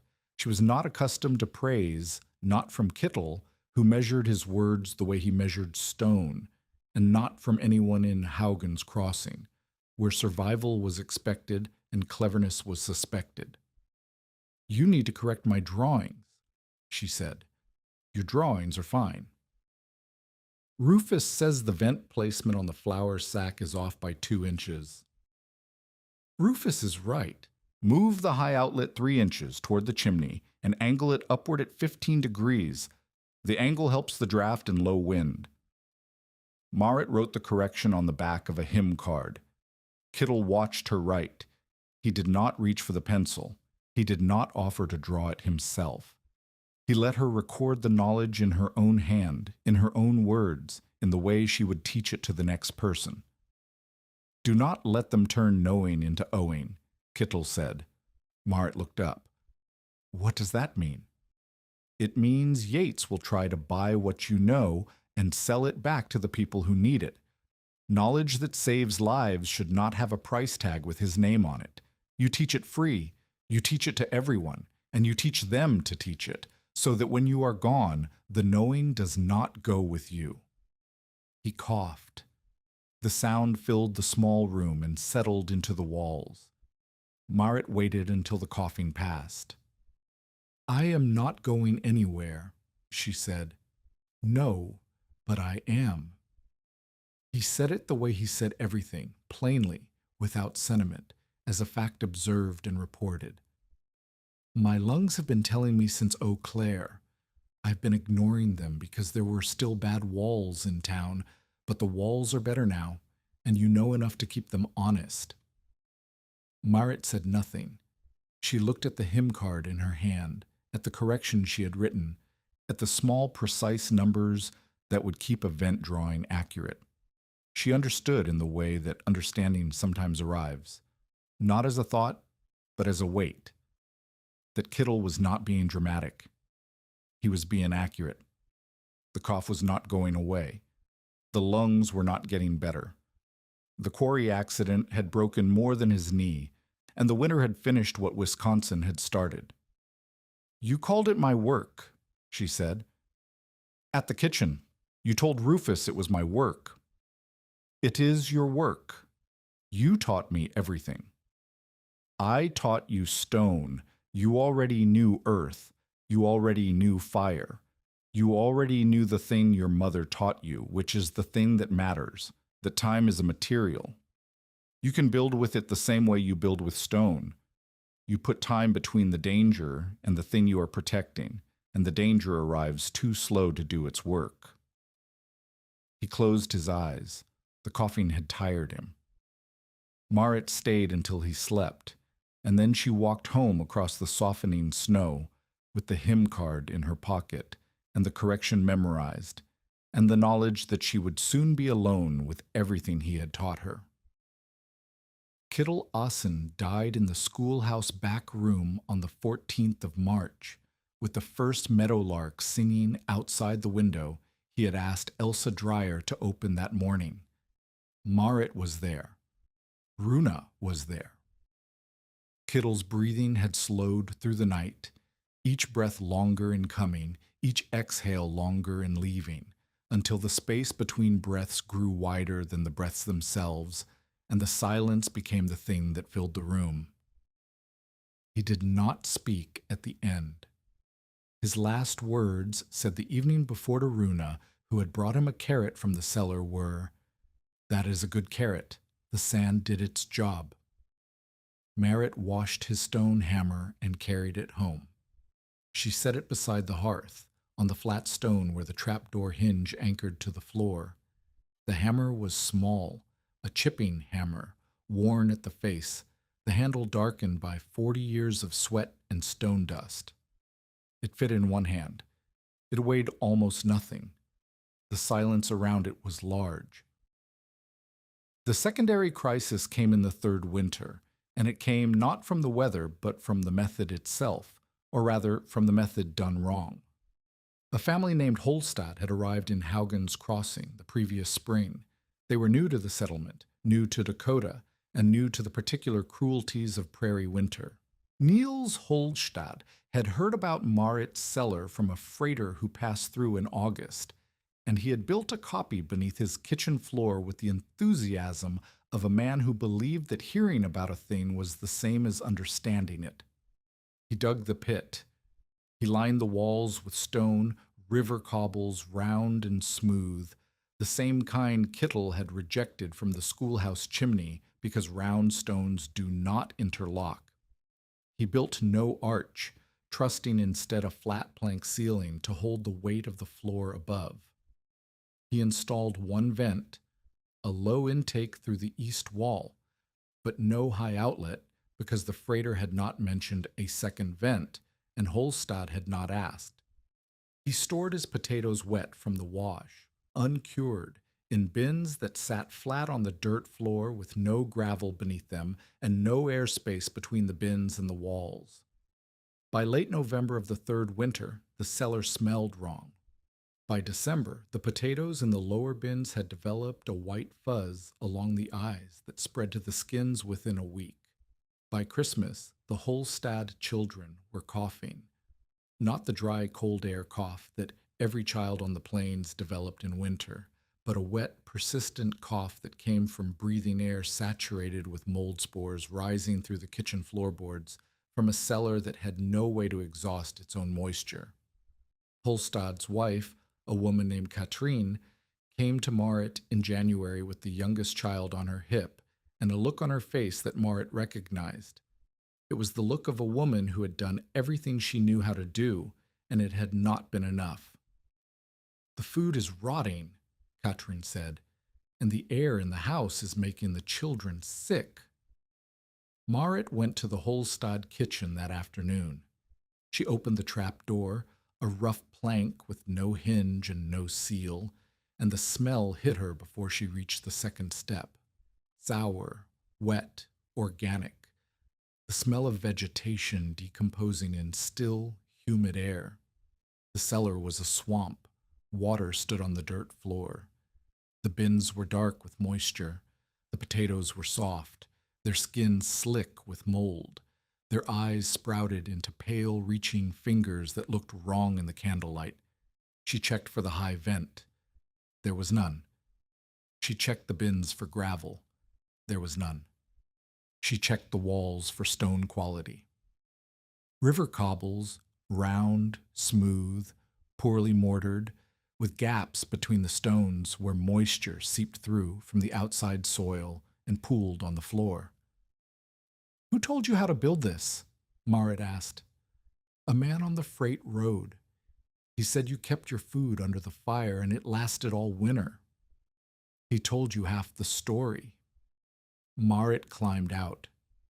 She stood in the Holstad kitchen and looked at Katrin and the child and the floorboards that were damp from underneath and the air that carried the sweet, sick smell of rot. "The food in the lower bins is gone," she said. "The mold has reached the skins. You cannot eat it, and you should not breathe it. Pull the bins out. Everyone, dump the spoiled food outside, away from the house, away from the well. The food on the upper shelf. Check each piece. Anything soft, anything with white on the skin, throw it. Keep only what is firm and dry." "And the cellar?" "The cellar needs a high vent. Without it, the moisture has nowhere to go. It sits in the air and grows on everything it touches. You also need gravel on the floor, 2 inches minimum, and the bins need to be off the ground and away from the walls. And the potatoes need to cure before they go in. Wet skins in a closed space are an invitation." Marit spent the rest of the day at the Holstad house. She and Runa punched a vent through the south wall using a borrowed chisel and a piece of salvaged stovepipe, the same kind Randy had given Marit 2 winters earlier. She laid gravel from the creek bed, re-sorted the remaining food, elevated the bins on scrap lumber, and opened both vents to flush the cellar air. The child's cough improved within a week. The remaining potatoes, roughly a third of the original store, held through the rest of the winter. Yates used the failure. He stood in the store and told anyone who would listen, "There is your widow's science. A family nearly poisoned because a woman who digs holes tells people she is an engineer." The words reached Marit through Randy, who repeated them without commentary. Marit did not respond to Yates directly. She responded by teaching. She held a session in her kitchen on a Saturday afternoon in late January. 6 women came, 2 men, Rufus and the Fritzler boy, stood near the door. Marit laid the flour sack drawing on the table and walked through each element, not as a lecture but as a story. This is what went wrong in the Holstad cellar. This is what was missing. This is what the missing piece does and why it matters. "The cellar is a system," she said. "Heat, earth, moisture, airflow. Take anyone away and the system fails. Too much heat, the food sprouts. No airflow, the food molds. No drainage, the water sits and the mold finds it. Every piece depends on every other piece. If you build only the parts you understand, you build a trap." If this story reminds you why preparation matters, share it with someone who needs to hear it. Marit's cellar was no longer a secret beneath one kitchen. It was becoming a language the whole settlement could read. Rufus, standing near the door, said, "The widow is right. I inspected the Holstad cellar. The design was not Marit's. It was a guess based on a rumor based on half a conversation. The vent was missing. The drainage was missing. The stone was wrong. If you build a house without a roof and the rain gets in, you do not blame the idea of houses. You blame the builder who skipped the roof." The room was quiet. Marit looked at Rufus, the man who had told her the hearth would drop, who had refused to help, who had said she was pride-dressed as survival. He was standing in her kitchen defending her work to a room full of people who had laughed at it. The reversal was not dramatic. It was the slow, stubborn correction of a man who respected craft above pride, and who had seen enough of Marit's craft to know that what she had built was not a trick, but a discipline. Marit taught, and the settlement listened. not because they had been wrong, though they had been, but because the winter had shown them what wrong cost, and the cellar had shown them what right looked like, and the difference between the two was measured in bushels of food, and children who were not sick, and a chalkboard beside a trap door that told the truth twice a day. Spring came. The snow melted. The roads opened. The prairie turned from white to brown to the first pale green of new grass, and the air lost the weight of cold and filled with the sound of water moving through channels and birds arriving from the south and the distant mechanical clatter of a train that had not stopped running since February. Marit stood in the kitchen on a morning in early April and opened the trap door for the last time that season. The cellar was nearly empty. The bins held a few wrinkled potatoes, a handful of dried carrots, and the last of the rutabagas that had gone soft but not spoiled. The thermometer read 51 degrees. The earth had warmed. The fire's work was done for the year. She cleaned the bins, swept the gravel, checked the arch, solid, the mortar joints tight, the keystone unmoved, and closed the trap door. She wrote the final temperature on the chalkboard. April 8th, 51 degrees, season end. Kittle's hammer sat beside the hearth. The handle was darker now, oiled by Merritt's hand from daily contact, the way tools darken when they are used and loved and not left in corners. She picked it up each morning when she checked the cellar. She set it down each evening when she closed the trap. It was not a ritual. It was a habit. The difference between the two is that rituals are performed for meaning, and habits are performed because the body has learned that some things belong in certain places at certain times, and the absence of the thing is louder than its presence. She had survived. The children had survived. The cellar had survived, and Kittilassen's teaching had survived Kittilassen, which was the only kind of survival that the old mason would have considered worth measuring. But the winter was not the end of the story. It was the end of the first act. The question had changed. It was no longer, will she survive? It was, what will she become? And the answer to that question was still being built, one stone at a time, in a settlement that was only beginning to understand what it had learned. The second winter tested the design in ways the first had not. Not because the cold was worse. It was not, though it was bad enough, but because the cellar was no longer Marit's alone. It belonged to the settlement now, or at least the idea of it did, and ideas that belong to settlements are subject to the same pressures as anything else that people share. Impatience, misunderstanding, the desire to improve what is not yet fully understood, and the particular human tendency to skip the hard parts of a process and blame the process when the shortcut fails. 9 homes in Hogan's Crossing modified their storage that year. 3 built full indoor vaults beneath hearths or stove corners, following Marit's flour sack drawings and Rufus's measurements.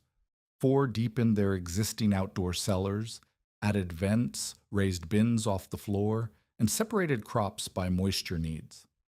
2, the Fritzler and Baum families, built the smaller 3x5 pits beside their iron stoves, using Kittel's corbelled ceiling design instead of a full arch. Marit inspected everyone. She walked each cellar the way Kittel had walked hers, pressing the walls, testing the mortar, checking the vent draft with a candle, measuring the buffer thickness, examining the bin placement. She did not do this because she enjoyed authority. She did it because she had stood in the Holstad cellar and smelled what happened when the method was built from rumor instead of knowledge, and she understood that every cellar that failed would be a stone thrown at every cellar that worked. She found problems in 6 of the 9. The Fritzler pit had a buffer only 12 inches thick, 4 inches short of the minimum for a stove corner design. Marit made the eldest Fritzler boy pull the top layer and add a course of flat fieldstone before replacing the clay.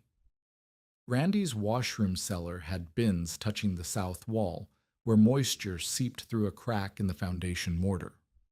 Marit showed her how to pack the crack with ash-tempered clay and move the bins 2 inches inward. The schoolteacher's root store, a modified outdoor cellar with a new vent system, had the high outlet angled downward instead of upward, which trapped warm air at the ceiling instead of exhausting it. Merritt reversed the angle with a hammer and a length of stovepipe. Each correction was small. Each one, left uncorrected, would have meant spoiled food by January. Rufus Crowell built the arches. He had studied Kittle's techniques through Merritt's teaching and his own measurements, and he brought to the work the precision of an army supply hand who understood that structures either held or did not, and that the difference was measured in fractions of inches. He was not as intuitive as Kittle. Now, he did not listen to stone the way the old mason had, but he was methodical, and methodical was enough when the drawings were good and the measurements were right. Randy organized the women. This was her particular genius. Not building, but managing. Not laying stone, but tracking what was stored where and how long it had been there, and what needed to be moved or used or thrown away before it turned. She designed a rotation schedule.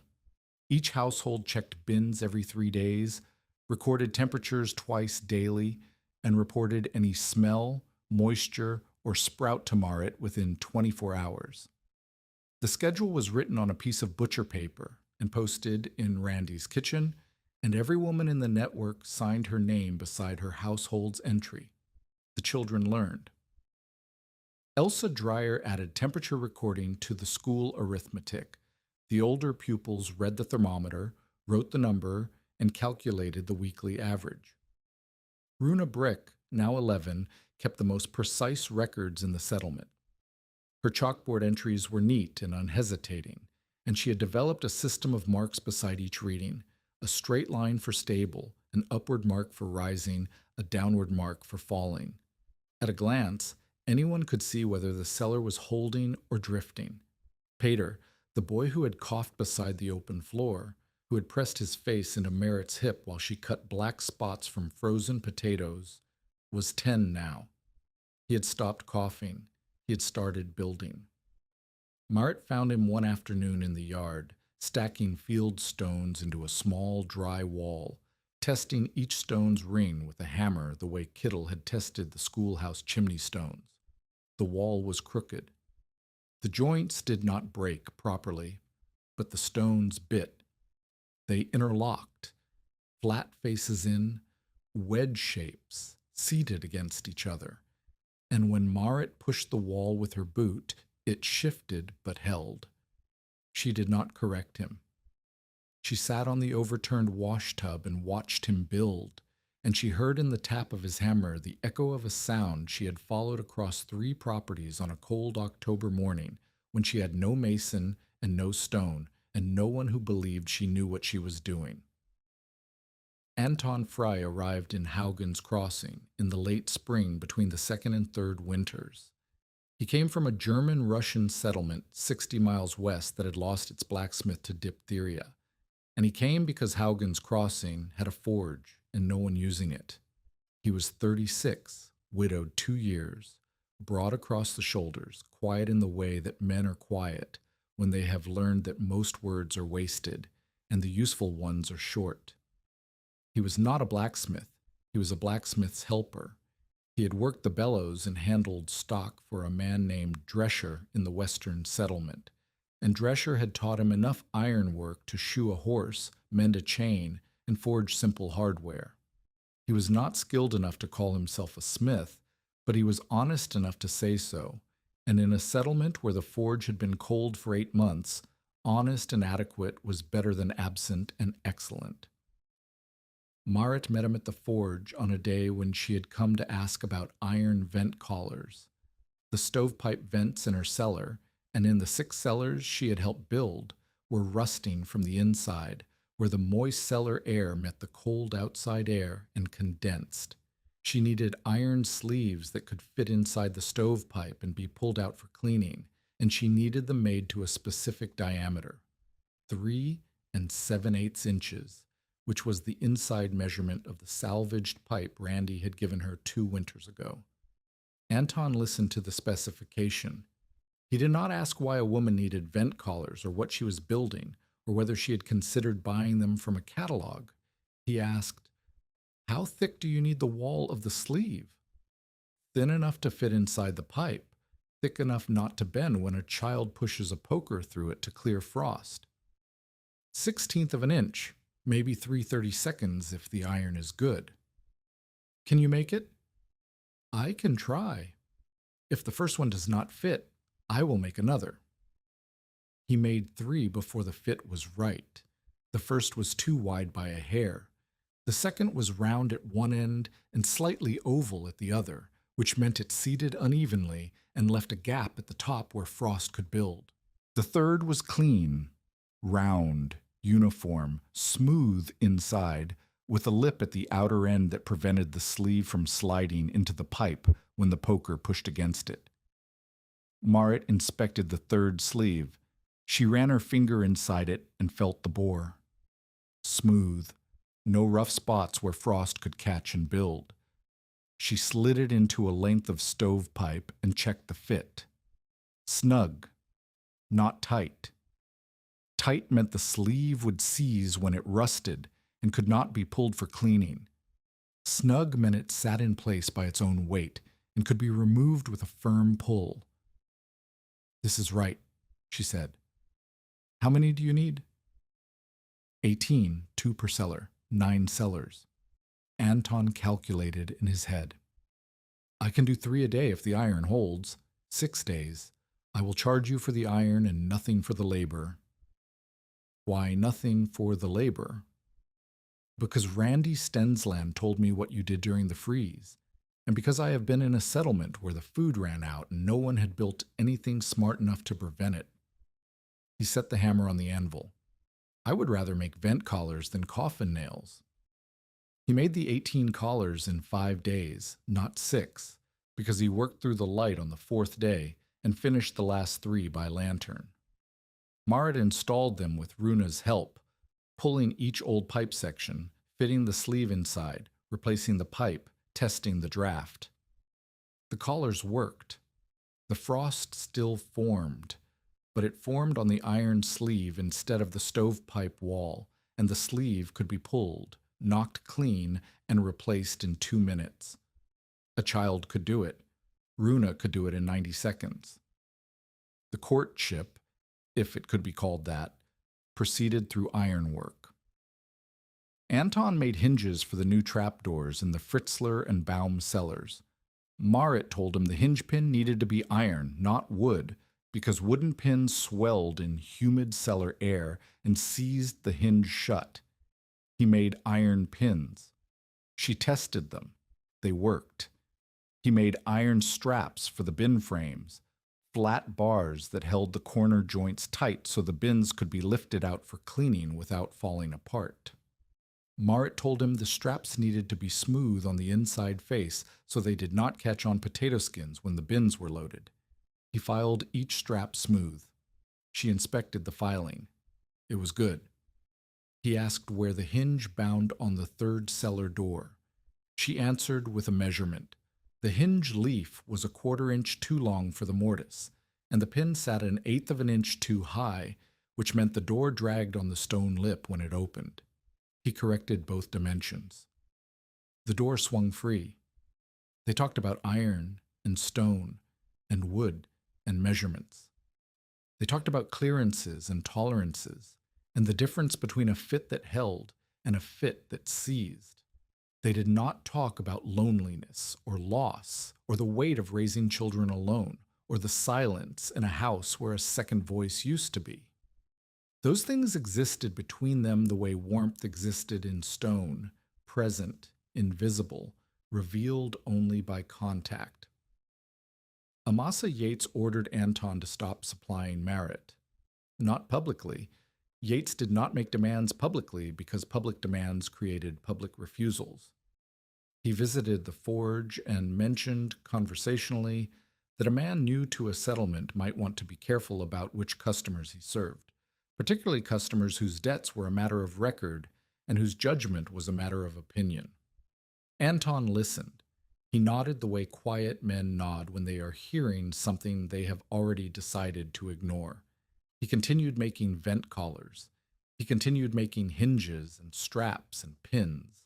He continued bringing the finished hardware to Marit's kitchen, where he set it on the table and she inspected each piece and told him whether it was right or whether it needed adjustment.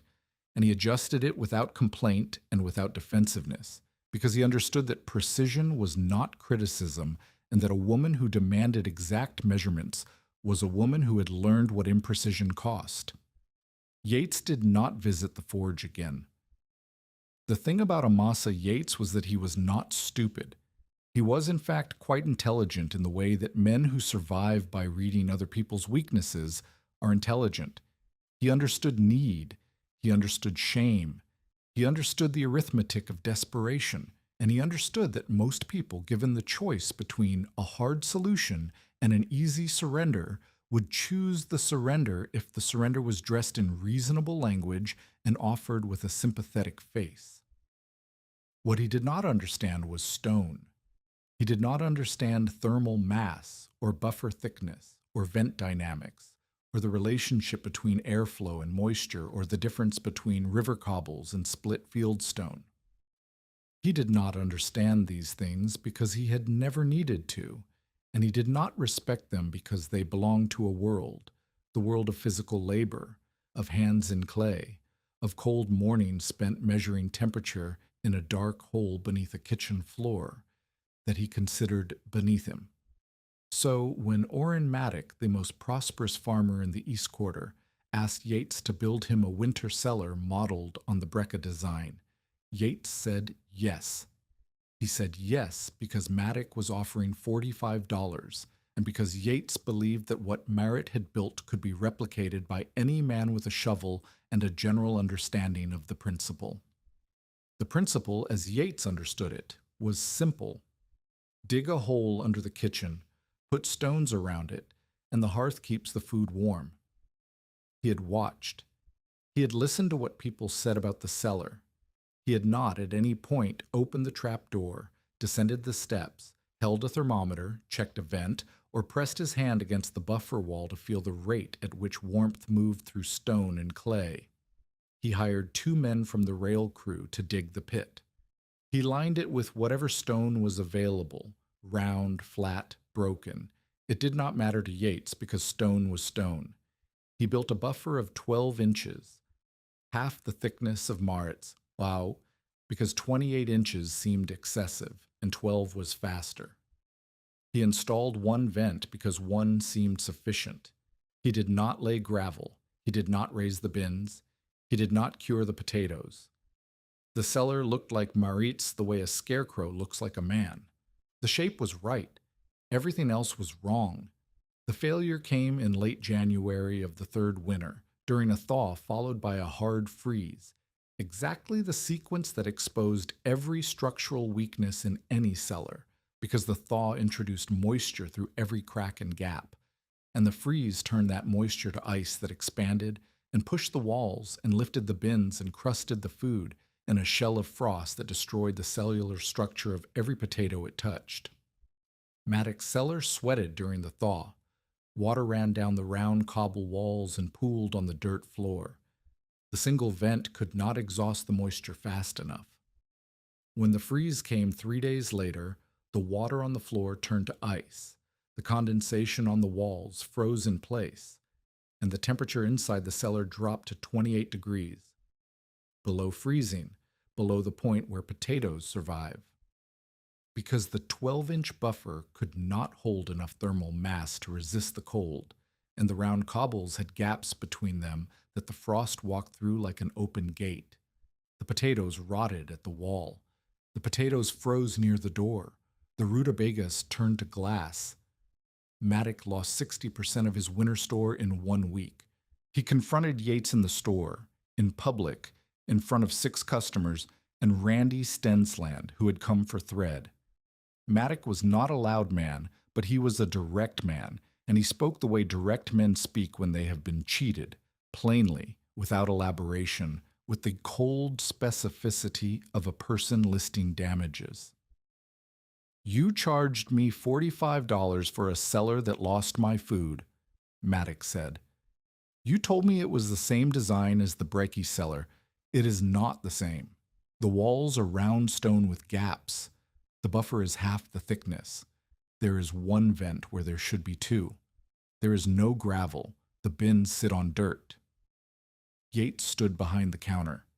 His expression did not change. "The design is the same principle. The principle without the execution is a hole in the ground. I paid you for a cellar, and you gave me a hole." Rufus Crowell had been in the store buying nails. He set his purchase on the counter and said, "I will look at it." He did not ask permission. He walked to Maddox's house, descended into the cellar, and spent 20 minutes examining the walls, the floor, the single vent, the thin buffer, and the bins that sat in ice-crusted dirt. He came back to the store. Yates was still behind the counter. Maddox was still in front of it. "The missing vent is not Marit's design," Rufus said. "I have the measurements of Marit's cellar in my own hand. 28 inches of buffer. 2 vents. Low intake, high outlet. Gravel floor. Bins raised 4 inches. Split field stone with broken joints. This cellar has none of those things." Randy, standing near the thread display, added, "Marit warned everyone about damp walls and sealed air. I heard her say it in her kitchen. I heard her say it to 6 women and 2 men. The warnings are on the flour sack drawing. Anyone who looked at the drawing knows what was missing." The store was quiet. Yates looked at Rufus. He looked at Randy. He looked at Maddox. "I built what I understood," Yates said. "You charged $45 for what you did not understand," Maddox replied. The silence that followed was the kind of silence that settles debts without money changing hands. Everyone in the room understood what had happened. Yates had sold his confidence in place of competence, and the winter had revealed the difference. Maddox demanded that Marit inspect the damage. Yates resisted. Maddox said he would take the matter to the county if necessary. Yates relented. Marit came. She descended into the Maddox cellar and named every failure: the thin buffer, the round cobbles, the missing vent, the absent gravel, the bins on dirt, the way a doctor names symptoms, precisely, without anger, without satisfaction, in the language of diagnosis rather than accusation. She gave the repair steps: add a second vent, pull the cobbles and replace with split stone, add 16 inches of buffer material above the arch, lay gravel, raise the bins, cure any remaining food before restoring. She charged nothing, but she made Yates repeat the warnings aloud in front of the room, in front of the same customers who had heard him mock her cellar 2 winters earlier.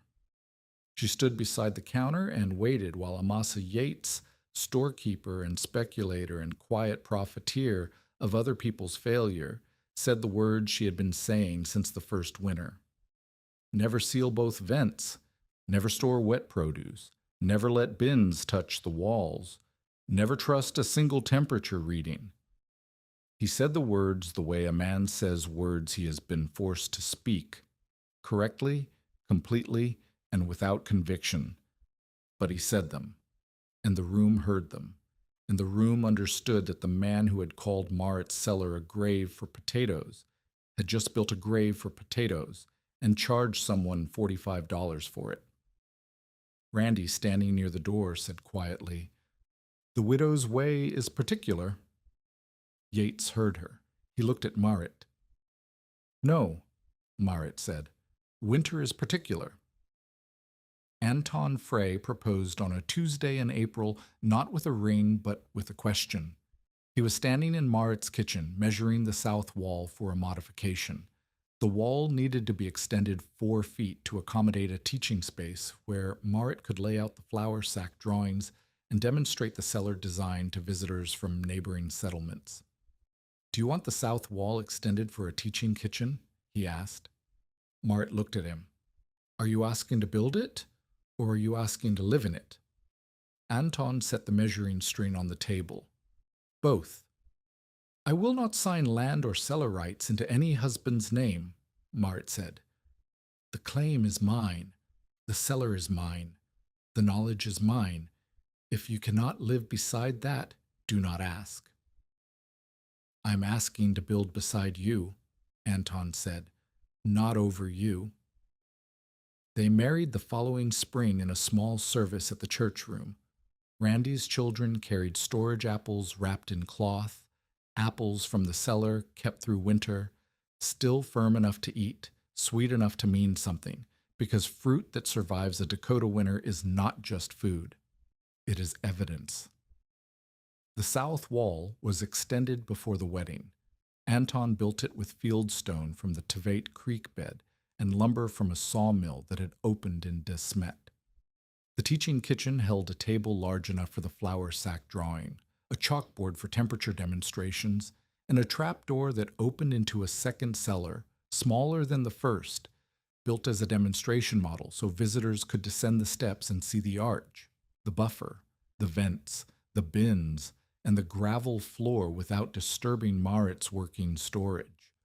Rufus built the arch in the demonstration cellar. Anton made the hardware.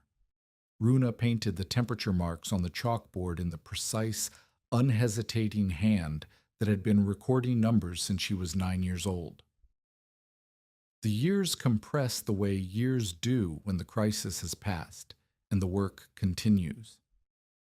Marit and Anton had a daughter, born in the spring of 1884, named Beret after Marit's mother. The child grew up in a kitchen with 2 trap doors and a chalkboard, and a stone hammer beside the hearth that she was told not to touch until she was old enough to understand what it meant. Runa became known for keeping the cleanest cellar records in the county. She developed the marking system, straight line for stable, upward mark for rising, downward mark for falling, into a full notation that other settlements copied. She taught it to the school teacher's pupils, who taught it to their younger siblings, who taught it to their children, until the marks became a common language for people who stored food underground and wanted to know, at a glance, whether their cellar was holding or drifting. Peter apprenticed as a mason. Not in Haugen's Crossing.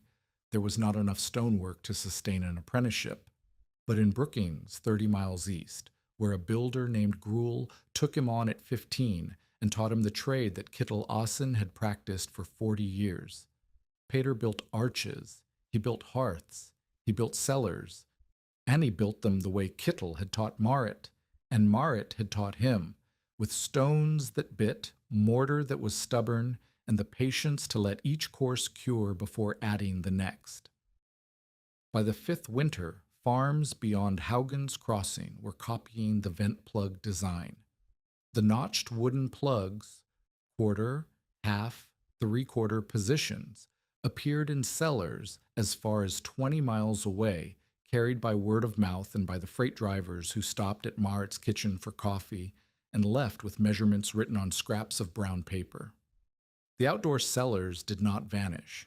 Some were too well built to abandon, and some families preferred the separation between house and storage that an outdoor cellar provided. But the outdoor cellars changed. They were deeper. They were better vented. They had gravel floors and raised bins and split stone walls with broken joints.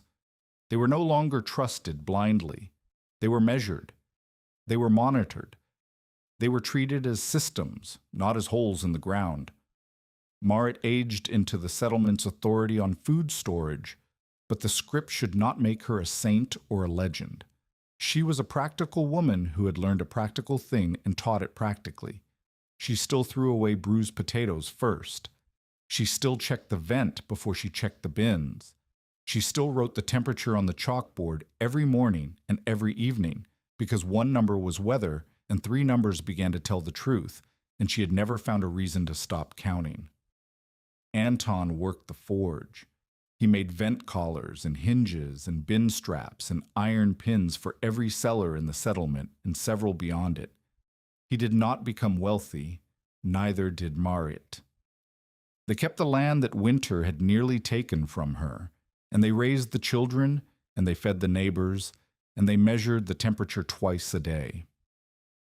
On a spring afternoon near the end, an older Marit, her hands thickened by years of clay and stone, her hair thinned by years of wind and work, watched a young widow kneel beside a thermometer in a new cellar. The young woman's name was Katrine, the same Katrine Holstad whose children had coughed from mold air in a cellar built from rumor. Katrine had rebuilt. She had dug the pit herself, lined it with split stone, built the buffer to 24 inches, installed 2 vents with iron sleeves, laid gravel, raised the bins, and cured every potato before lowering it into the dark. She held the thermometer and waited for the mercury to settle. Then she looked up at Marit, standing at the trap door, and waited for approval. Marit said, "Write it down again tomorrow. 1 number is weather. 3 numbers begin to tell the truth." Within 5 winters of the Great Freeze, Marit's method had spread through Hogan's Crossing and the neighboring claims in every direction. Not every home built directly beneath a fireplace. The true legacy was more precise than that. Settlers learned to think of heat, earth, moisture, and airflow as a system. 4 forces that work together or fail together, that could be measured and adjusted and taught and recorded. 9 homes in Hogan's Crossing built full indoor vaults. Others deepened outdoor cellars, added vents, raised bins, separated crops, and kept written temperature marks on chalkboards and slate boards and the backs of seed invoices.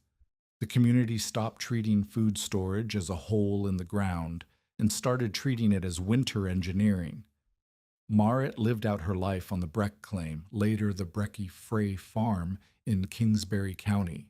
She never became wealthy, but she kept the land that the winter had tried to take and that Amasa Yates had tried to buy. In later years, visitors remember the kitchen not for its size or its stove or its windows, but for the 2 trap doors near the hearth and the chalkboard beside the closest one, where even grandchildren knew to write morning and evening temperatures in the neat, unhesitating hand that Runa had established and time had made tradition. Kittel's hammer sat where Marit had placed it the day she carried it home. It sat there still. The town had laughed. The men at the store had called it a grave for potatoes.